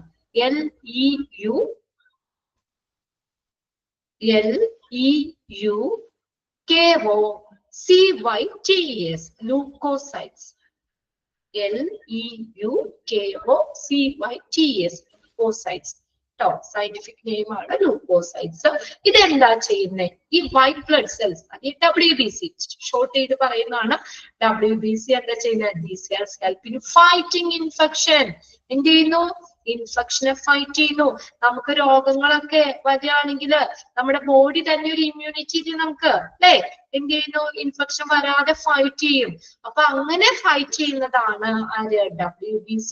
And help the immune process, നമ്മുടെ ഇമ്മ്യൂണിറ്റിനെ, രോഗപ്രതിരോധ ശേഷി അല്ലെ ആ ഇമ്മ്യൂൺ പ്രോസസ്സിനെ ഹെൽപ്പ് ചെയ്യുന്നു. ഏതാണ്? White blood cells. രണ്ട് ക്വസ്റ്റ്യൻ കിട്ടിയല്ലോ, രണ്ടും ആയിട്ട് ചോദിക്കാം.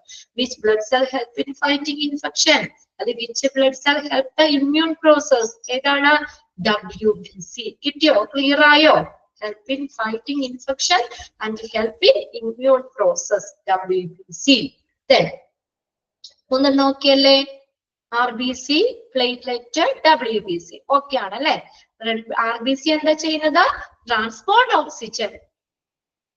WBCന്റെ സയന്റിഫിക് നെയിം ആണ് കേട്ടോ. സയന്റിഫിക് നെയിം ലൂക്കോസൈറ്റ് എന്നാണ്. LEUKOCYTS. മെസ്സേജ് ശ്രീലക്ഷ്മി ഇവിടെ എഴുതിയിട്ടിട്ടുണ്ട്, പത്മശ്രീ ഇട്ടിട്ടുണ്ട്. Leukocyte, LEUKOCYTS, leukocytes. ഓക്കെ. അപ്പോ നമ്മൾ പറഞ്ഞ RBC ഏതാണ്? എറിത്രോസൈറ്റ് ആണ് സയന്റിഫിക് നെയിം. എന്ത് ചെയ്യുന്നു?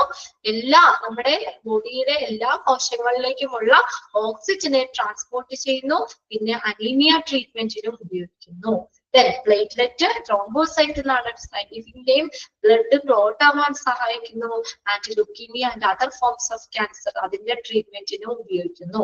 WBC, വൈറ്റ് ബ്ലഡ് സെൽസ്, എന്താണ് സയന്റിഫിക് നെയിം? ലുക്കോസൈറ്റ് എന്നാണ്. എന്ത് ചെയ്യുന്നു? Help in fighting infection and help the immune process. Immune പ്രോസസ്സിനെ ഹെൽപ്പ് ചെയ്യുന്നു, ഇൻഫെക്ഷനെ ഫൈറ്റ് ചെയ്യുന്നു. അതിനുവേണ്ടി സഹായിക്കുന്ന ബ്ലഡ് സെൽ, രക്തകോശമാണ് ഇത് മൂന്നും. ബ്ലഡ് സെല്ലുകളാണ് കേട്ടോ. 3 ബ്ലഡ് സെല്ലാണ് നമ്മുടെ ബോഡിയിലുള്ളത്. RBC, WBC, platelet. ഇനി അടുത്തതാണ് പ്ലാസ്മ എന്ന് പറഞ്ഞൊരു ഭാഗം കൂടി ബ്ലഡിലുണ്ട്. എന്താണ് പ്ലാസ്മ എന്ന് നോക്കിയേ? The watery fluid part of the blood. ബ്ലഡിലെ ദ്രാവക ഭാഗമാണ് പ്ലാസ്മ. രക്തത്തിന്റെ ദ്രാവക ഭാഗമാണ് പ്ലാസ്മ. അങ്ങനെ തന്നെ ചോദിക്കാം കേട്ടോ. The watery fluid part of the blood is called dash. എന്താ? പ്ലാസ്മ. അണ്ടർലൈൻ ചെയ്ത് വെച്ചത്. ഈ ബ്ലഡ് സെൽസുകൾ കാണപ്പെടുന്നത് പ്ലാസ്മയിലാണ്. ഇതിനകത്ത് ഇമോജ് ചെയ്തിരിക്കും. എന്നൊക്കെ in which RBC, WBC and platelet are suspended. അപ്പൊ ഈ കോശങ്ങൾ കാണപ്പെടുന്ന എവിടെ? ഈ പ്ലാസ്മയിലാണ്. ഈ watery fluid part of the blood, അതാണ് പ്ലാസ്മ. അതിലാണ് എന്തുള്ളത്? RBCയും WBCയും പ്ലേറ്റ്ലെറ്റും ഒക്കെ ഉള്ളത്. അത് സസ്പെൻഡ് ചെയ്ത് കാണപ്പെടുന്നു. Plasma is required to carry the many part of the blood through blood streams. Blood streams, രക്തയോട്ടത്തിൽ കൂടെ അല്ലെ, ഈ രക്തയോട്ടത്തിൽ കൂടെ, അത് ബ്ലഡ് സ്ട്രീംസിൽ കൂടെ എല്ലാ ഭാഗത്തേക്കും എന്ത് ചെയ്യുന്നു? ഇത് വ്യാപിക്കുന്നു. പ്ലാസ്മ is required, ആവശ്യമാണ്. എന്തിനു വേണ്ടി? Plasma is required to carry many part of the blood through the blood streams. എല്ലാ ഭാഗത്തേക്കും ബ്ലഡ് ഒക്കെ ഒഴുകിയിരിക്കണ്ടേ? അതാണ് വാട്ടറി ഫ്ലൂയിഡ്. അല്ലെങ്കിൽ കട്ടിയായിട്ടിരുന്ന ഫ്ലോ ചെയ്യുമല്ലോ ബ്ലഡ്.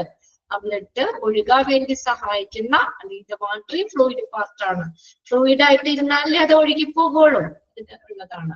ഇനി എന്തൊക്കെയാണ് പ്ലാസ്മയുടെ ഫങ്ഷൻസ്? അത് 3 പഠിച്ചു വെക്കുക കേട്ടോ. ഇതുകൂടി നോക്കണം. അതിന്റെ ഒപ്പം എന്തിനൊക്കെ സഹായിക്കുന്നു plasma? Help to maintain blood pressure, BP. നമ്മുടെ ബ്ലഡ് പ്രഷർ മെയിൻറ്റെയിൻ ചെയ്യാൻ, നിലനിർത്താൻ സഹായിക്കുന്നു. helps to maintain blood pressure. Helps to maintain blood pressure. Blood pressure maintain ചെയ്യാൻ സഹായിക്കുന്നു. Blood pressure maintain ചെയ്യാൻ സഹായിക്കുന്നു. Then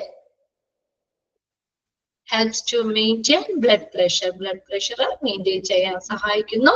ഇനി അടുത്ത് നോക്കിയേ, provide protein for blood clotting. Blood clot ആവാൻ സഹായിക്കുന്ന പ്രോട്ടീൻ പ്രൊവൈഡ് ചെയ്യുന്നു. രണ്ടാമത്തെ പ്ലാസ്മയുടെ ഫംഗ്ഷൻ ആട്ടോ. Provide proteins for blood clotting. Blood ക്ലോട്ടിങ്ങിന് ആവശ്യമായിട്ടുള്ള പ്രോട്ടീൻ പ്രൊവൈഡ് ചെയ്യുന്നു. Provides protein for blood clotting.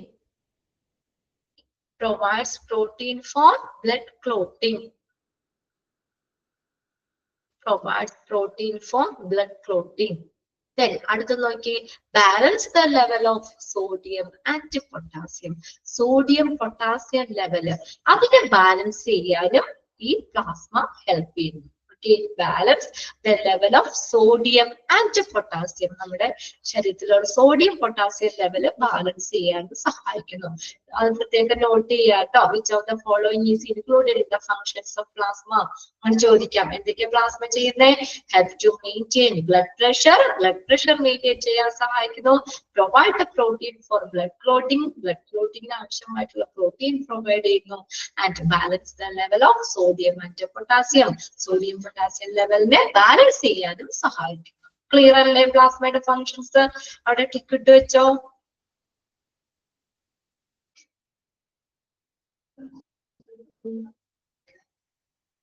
Okay, clear ആണ്. ഓക്കെ, ഇനി നെക്സ്റ്റ് ആണ് നമ്മൾ cryoprecipitate or AHF, anti haemophilic factor. Cryoprecipitate. Okay, എന്താണ് ക്രയോ precipitate എന്ന് പറയുന്നത്? The portion of the plasma that contain clotting factor that helps to control bleeding. ബ്ലീഡിങ്ങിനെ control ചെയ്യാൻ സഹായിക്കുന്ന ക്ലോട്ടിംഗ് ഫാക്ടർ ഉള്ള പ്ലാസ്മയുടെ ഒരു ഭാഗമാണ്. ഇല്ല, പ്ലാസ്മയ്ക്ക് ഇല്ലാതെ 3 എണ്ണത്തിന്റെ സയന്റിഫിക് നെയിം നമുക്ക് പഠിക്കാനുള്ളൂ കേട്ടോ. RBC, WBC, platelet. ഇനി ക്രയോ precipitate എന്ന് പറഞ്ഞാൽ എന്താണ്? ദ പോർഷൻ ഓഫ് ദ പ്ലാസ്മയുടെ ഒരു പോർഷൻ ആണ് എന്തിനെ സഹായിക്കുന്നത്? That contain clotting factors that help to control bleeding. നമ്മുടെ ബ്ലീഡിങ്ങിനെ കൺട്രോൾ ചെയ്യാൻ സഹായിക്കുന്ന ഈ ക്ലോട്ടിംഗ് ഫാക്ടർ ഉള്ള പ്ലാസ്മയുടെ ഒരു പോർഷൻ. അങ്ങനെ തന്നെ ഒന്ന് നോട്ട് ചെയ്ത് വെക്കാം കേട്ടോ. The portion of the plasma that contains clotting factor that help to control bleeding. അതാണ് cryo precipitate, AHF, anti haemophilic factor എന്ന് പറയുന്നത്. അത് നോക്കിയാൽ albumin, immune globulin and clotting factor concentrate may also be separated and processed for transfusion. Albumin എന്ന് പറഞ്ഞാൽ എന്താ? Blood പ്ലാസ്മയിൽ കാണപ്പെടുന്ന ഒരു പ്രോട്ടീൻ ആണ് ആൽബുമിൻ. ബ്ലഡ് പ്ലാസ്മയില് കാണപ്പെടുന്ന ഒരു പ്രോട്ടീൻ, അതാണ് albumin. Immune globulin glyco protein ആണ് കേട്ടോ. പ്ലാസ്മ സെല്ല് പ്രൊഡ്യൂസ് ചെയ്യുന്ന ഒരു ഗ്ലൈക്കോ പ്രോട്ടീൻ ആണ് globulin and clotting factor. പിന്നെ clotting factor ഇതിന്റെ concentrate may also be separated and processed for transfusion. ഇതും നമ്മൾ എന്ത് ചെയ്യുന്നു? സെപ്പറേറ്റ് ചെയ്യുന്ന പറയുന്നത്. എന്നിട്ടാണ് ട്രാൻസ്ഫ്യൂഷൻ പ്രോസസ്സ് നടത്തുന്നത്. ട്രാൻസ്ഫ്യൂഷനുള്ള പ്രോസസ്സ് അതില് നമ്മൾ ആൽബുമിനെ മാറ്റും, ഇമ്മ്യൂൺ ഗ്ലോബുലിൻ, ക്ലോട്ടിംഗ് ഫാക്ടർ ഇതിനെല്ലാത്തിനെയും ഓൾസോ സെപ്പറേറ്റഡ്. ഓക്കെ, അപ്പൊ അത്രയും കാര്യങ്ങൾ നോക്കാം. ബ്ലഡ് സെല്ലുകൾ 3 എണ്ണം, പിന്നെ പ്ലാസ്മയുടെ ഫങ്ഷൻസും നോക്കിയിരിക്കുക അതില്. ഇനി നെക്സ്റ്റ് നമ്മൾ നോക്കുന്നത് what is mean by blood transfusion. നമ്മൾ പറഞ്ഞതാണല്ലോ, ട്രാൻസ്ഫ്യൂഷൻ എന്ന് പറഞ്ഞാൽ എന്താണ്? Transfer of blood from one person to another. ഒരാളിൽ നിന്ന് മറ്റൊരാളിലേക്ക് ബ്ലഡ് ട്രാൻസ്ഫ്യൂസ് ചെയ്യുന്നതിനെയാണ് ട്രാൻസ്ഫ്യൂഷൻ എന്ന് പറയുന്നത്. എന്താണ്?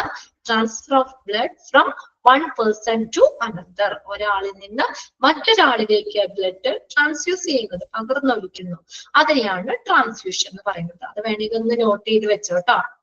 Transfusion, transfer of blood, transfer of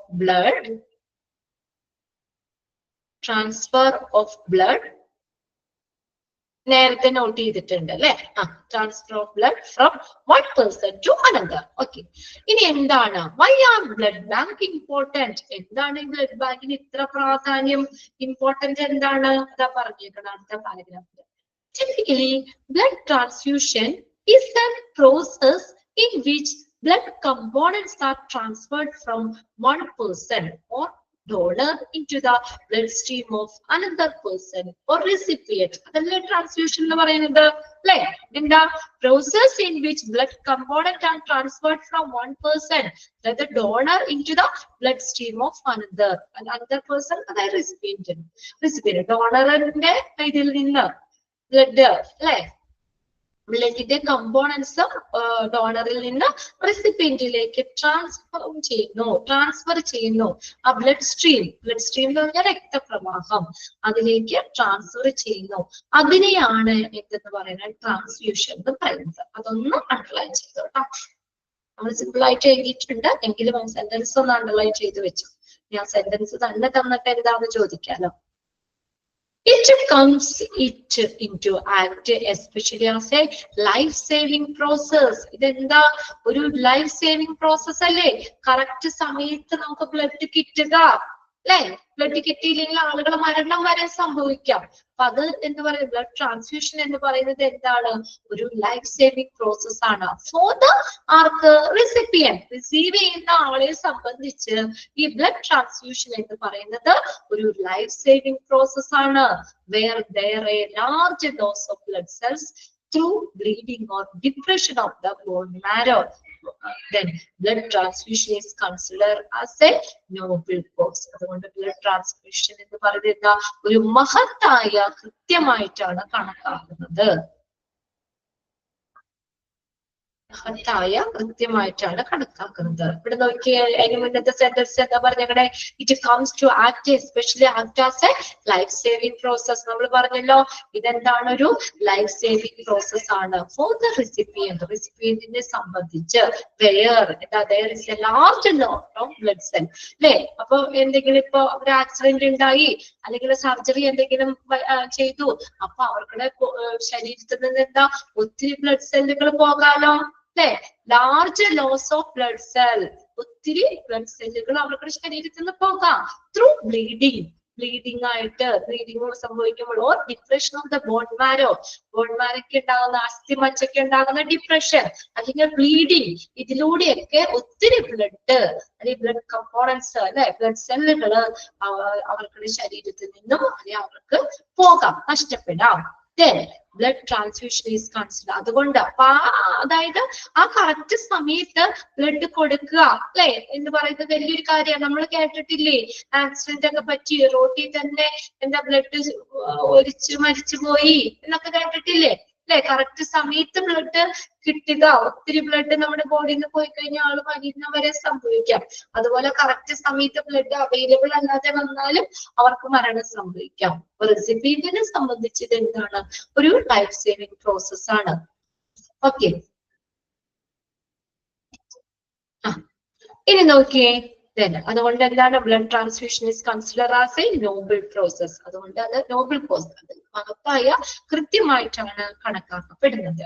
blood bank services. Blood bank services act as A universal point as they collect. എന്തൊക്കെയാ നമ്മൾ പറഞ്ഞില്ല ആദ്യം? എന്തൊക്കെയാ ചെയ്യുന്നത് ബ്ലഡ് ബാങ്കിൽ? എന്തൊക്കെയാ ചെയ്യുന്നത്? ആസ് ദേ കളക്ട്, ശേഖരിക്കുന്നു, ടെസ്റ്റുകൾ ചെയ്യുന്നു, സ്റ്റോർ ചെയ്യുന്നു, എല്ലാ തരത്തിലുള്ള ബ്ലഡും. അങ്ങനെയുള്ള ഒരു സർവീസ് അല്ലേ നമ്മൾ ഒരു യൂണിവേഴ്സൽ പോയിന്റിൽ നമ്മൾ എടുക്കുകയാണെങ്കിൽ ബ്ലഡ് ബാങ്ക് സർവീസ് എന്ന് പറയുന്നത്. എന്തൊക്കെ ചെയ്യുന്നു? ബ്ലഡ് കളക്ട് ചെയ്യുന്നു, ടെസ്റ്റുകൾ നടത്തുന്നു, സ്റ്റോർ ചെയ്യുന്നു. Store all type of blood, എല്ലാ തരത്തിലുള്ള ബ്ലഡുകളും അല്ലെ? Positive, A positive, A negative, അങ്ങനെ നമ്മൾ പറയുമ്പോൾ 4 നമുക്ക് പറയാലോ അല്ലെ? 4 ഗ്രൂപ്പുകളാണ് എങ്കിലും അറച്ച് വെച്ച് നോക്കുമ്പോൾ ഓരോ ഗ്രൂപ്പിലും പോസിറ്റീവും നെഗറ്റീവും ഉണ്ട്. ഇങ്ങനെയുള്ള എല്ലാ തരത്തിലുള്ള ബ്ലഡുകളും എന്ത് ചെയ്യുന്നു? അവിടെ അത് കളക്ട് ചെയ്യുന്നുണ്ട്, അത് ടെസ്റ്റുകൾ ചെയ്യുന്നുണ്ട്, സ്റ്റോർ ചെയ്യുന്നുണ്ട്. അതൊന്ന് അണ്ടർലൈൻ ചെയ്തോട്ടോ. Collect, test and store. They watchfully screen test the blood for any sign of infection. ഇനി അത് എന്ത് ചെയ്യുന്നു?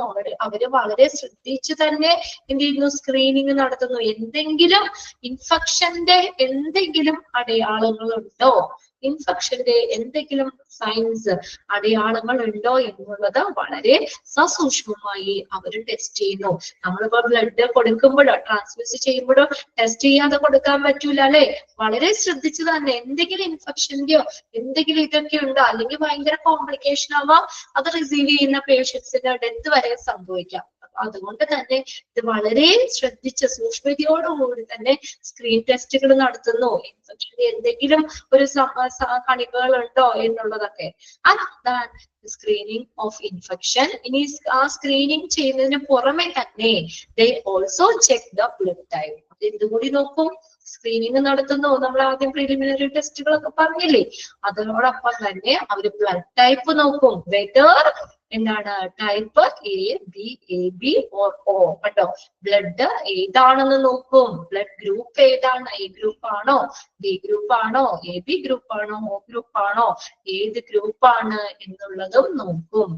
And whether it is RH negative or RH positive. അപ്പൊ ഗ്രൂപ്പ് നോക്കിക്കഴിഞ്ഞാൽ നെക്സ്റ്റ് സ്റ്റെപ്പ് ഏതാ?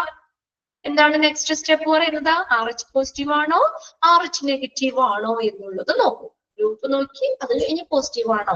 പോസിറ്റീവ് നെഗറ്റീവ് എങ്ങനെയാ? പ്രോട്ടീൻ ഉണ്ടോ എന്ന് നോക്കും അല്ലെ. ഒരു protein RH factor protein present ആണെങ്കിൽ നമുക്ക് എന്താണ് അത് പോസിറ്റീവ് ഗ്രൂപ്പ്, പ്രോട്ടീൻ ഇല്ലെങ്കിൽ നെഗറ്റീവ് ഗ്രൂപ്പ്. അടുത്തതാണ് ഗ്രൂപ്പ് നമ്മൾ മനസ്സിലായി കഴിഞ്ഞു കഴിഞ്ഞാൽ നെക്സ്റ്റ് പോസിറ്റീവ് ആണോ നെഗറ്റീവ് ആണോ എന്നുള്ളത് നോക്കും. Compatibility testing is done. Compatibility എന്ന് പറഞ്ഞാൽ അനുയോജ്യമായിട്ടുള്ള ടെസ്റ്റുകൾ നടത്തുന്നു. To find out if a particular unit of the blood can transfer safely in to certain patients. അപ്പൊ അങ്ങനെ ഈ ടെസ്റ്റുകളൊക്കെ നടത്തിയിട്ടാണ് എന്ത് ചെയ്യുന്നത്? അത് സേഫ് ആയിട്ട് പേഷ്യൻസിന് കൊടുക്കുന്നത്, ട്രാൻസ്ഫർ ചെയ്യുന്നത്. ഉണ്ടോ? Bit of blood can be transferred safely into certain patients. Clear ആയോ? അത്രയും കാര്യങ്ങള് ബ്ലഡ് ബാങ്ക് സർവീസസ് വരെയും. ബാക്കി നമുക്ക് അടുത്ത ക്ലാസ്സിൽ നോക്കാം. അതൊരു കുഞ്ഞു കഥയുണ്ട്. ഈ നമ്മുടെ പോസിറ്റീവ് നെഗറ്റീവ് എന്ന് പറയുന്നത്. കാർൾ ലീനിയസ് എന്ന് പറഞ്ഞ ആളാണ് ബ്ലഡ് ഗ്രൂപ്പ് കണ്ടുപിടിച്ചത്. അദ്ദേഹം ആദ്യം തന്നെ റീസസ് എന്ന് പറഞ്ഞ ഒരു കുരങ്ങിലാണ് പരീക്ഷണം നടത്തിയത്. അപ്പൊ അത് നോക്കിക്കഴിഞ്ഞപ്പോ അദ്ദേഹം ആ കുരങ്ങില് നോക്കിക്കഴിഞ്ഞപ്പോ കുറച്ച് പേരില് ഈ പ്രോട്ടീന്റെ പ്രസൻസ് ഉണ്ടായി, കുറച്ച് പേരില് പ്രോട്ടീൻ ഇല്ല. അപ്പൊ റീസസ് എന്ന് പറഞ്ഞ ആ പേരിൽ നിന്നാണ് അദ്ദേഹം RH, ആ കുരങ്ങിന്റെ പേരാണ് റീസസ് എന്ന് പറയുന്നത്. അതിന്റെ പേരിന്റെ ആദ്യത്തെ 2 ലെറ്റേഴ്സ് എടുത്തിട്ടാണ് അദ്ദേഹം RH. അപ്പൊ പ്രോട്ടീൻ ഉള്ളതൊക്കെ RH പോസിറ്റീവ്, പ്രോട്ടീൻ ഇല്ലാത്തതൊക്കെ RH നെഗറ്റീവ്. അങ്ങനെയാണ് ആ RH ഫാക്ടർ അതിന് RH എന്നുള്ള പേര് കൊടുത്തത്. അപ്പൊ നമ്മുടെ RBC സെൽസിന്റെ സർഫസിൽ കാണപ്പെടുന്ന പ്രോട്ടീന്റെ പ്രസൻസ് നോക്കും. അതുണ്ടെങ്കിൽ എല്ലാവരും, ആ പ്രോട്ടീൻ ഉണ്ടെങ്കിൽ എല്ലാവരും പോസിറ്റീവ് ഗ്രൂപ്പും ഇല്ലാത്തത് നെഗറ്റീവ് ഗ്രൂപ്പും പറയുന്നത്. ക്ലിയർ ആയോ? ഇത്രയും കാര്യങ്ങൾ ഓക്കെ അല്ലേ? എന്തെങ്കിലും സംശയം ഉണ്ടോ? ബാക്കിയിട്ട് നമുക്ക് അടുത്ത ക്ലാസ്സിൽ നോക്കാം. നമ്മൾ ആ ഏരിയ ടേബിൾ ഇല്ലേ, നിങ്ങളത് വരച്ചെടുത്തിട്ടുണ്ടാവും എന്ന് ഞാൻ വിശ്വസിക്കുന്നു. അപ്പൊ അത് ഒന്ന് നോക്കി വെക്കുക. അതിൽ നിന്ന് നമ്മൾ ചുമ്മാ എഴുതി പഠിക്കണേക്കായും ആ ടേബിൾ ഒന്ന് നിങ്ങൾ ക്ലിയർ ആക്കി വെക്കുകയാണെങ്കിൽ ഓക്കെയാണ്. പിന്നെ നമുക്ക് അതിൽ നിന്ന് വരുന്ന ഏത് ക്വസ്റ്റ്യനും നമുക്ക് അറ്റൻഡ് ചെയ്യാം. യൂണിവേഴ്സൽ ഡോണർ ഏത് ഗ്രൂപ്പാ, യൂണിവേഴ്സൽ റിസിപ്പിയന്റ് ഏത് ഗ്രൂപ്പാ, ഓരോ ഗ്രൂപ്പിന്റെ ആന്റിജൻ ഏതാണ്, ആന്റിബോഡി ഏതാണ് എന്നുള്ളതൊക്കെ നമുക്ക് അതിൽ നിന്ന് മനസ്സിലാക്കാം. ഓക്കെ, ബാക്കിയത് ഇതും നിങ്ങൾ നോക്കണം കേട്ടോ. ഓർഗാനോഗ്രാം നോക്കണം. അതിന്റെ നമ്മൾ പറഞ്ഞില്ലേ കീഴിൽ വരുന്നത് ആരാന്നോ, which of the following organogram is correct, അങ്ങനെയും ചോദിക്കാം റിലേറ്റഡ് ടു ബ്ലഡ് ബാങ്ക്. അപ്പൊ അതിന്റെ ഓർഡർ ഒക്കെ തെറ്റിച്ച് ചിലപ്പോൾ തരാം. പിന്നെ പറഞ്ഞത് ലൊക്കേഷൻ ആണ്. പിന്നെ ഫങ്ഷൻസ് ഞാൻ പറഞ്ഞല്ലോ, പിന്നെ സിമ്പിൾ ട്രിക്ക് ഞാൻ പറഞ്ഞില്ലേ, എല്ലാത്തിലും തന്നെ ബ്ലഡ് എന്നുള്ളൊരു വേർഡ് വന്നിട്ട് ഒരെണ്ണത്തിൽ ഒഴിച്ച്, അതും നമുക്ക് ആ ഡോണറും റെസിപ്പിയന്റും തമ്മിൽ കണ്ടു കഴിഞ്ഞാൽ തന്നെ അറിയാം ബ്ലഡ് ബാങ്കിന്റെ ഫങ്ഷൻസ് വന്നതാണെന്ന്. ഇത്രയും കാര്യങ്ങളാണ് നമ്മൾ ഇന്ന് പഠിച്ചത്. ബാക്കി നമുക്ക് അടുത്ത ക്ലാസ്സിൽ നോക്കാം കേട്ടോ. ഓക്കെ, ക്ലാസ് എന്താ പറയാ വൈൻഡപ്പ് ചെയ്തോട്ടെ. Okay, thank you. Okay, next ക്ലാസ്സിൽ കാണാം കേട്ടോ. ബൈ.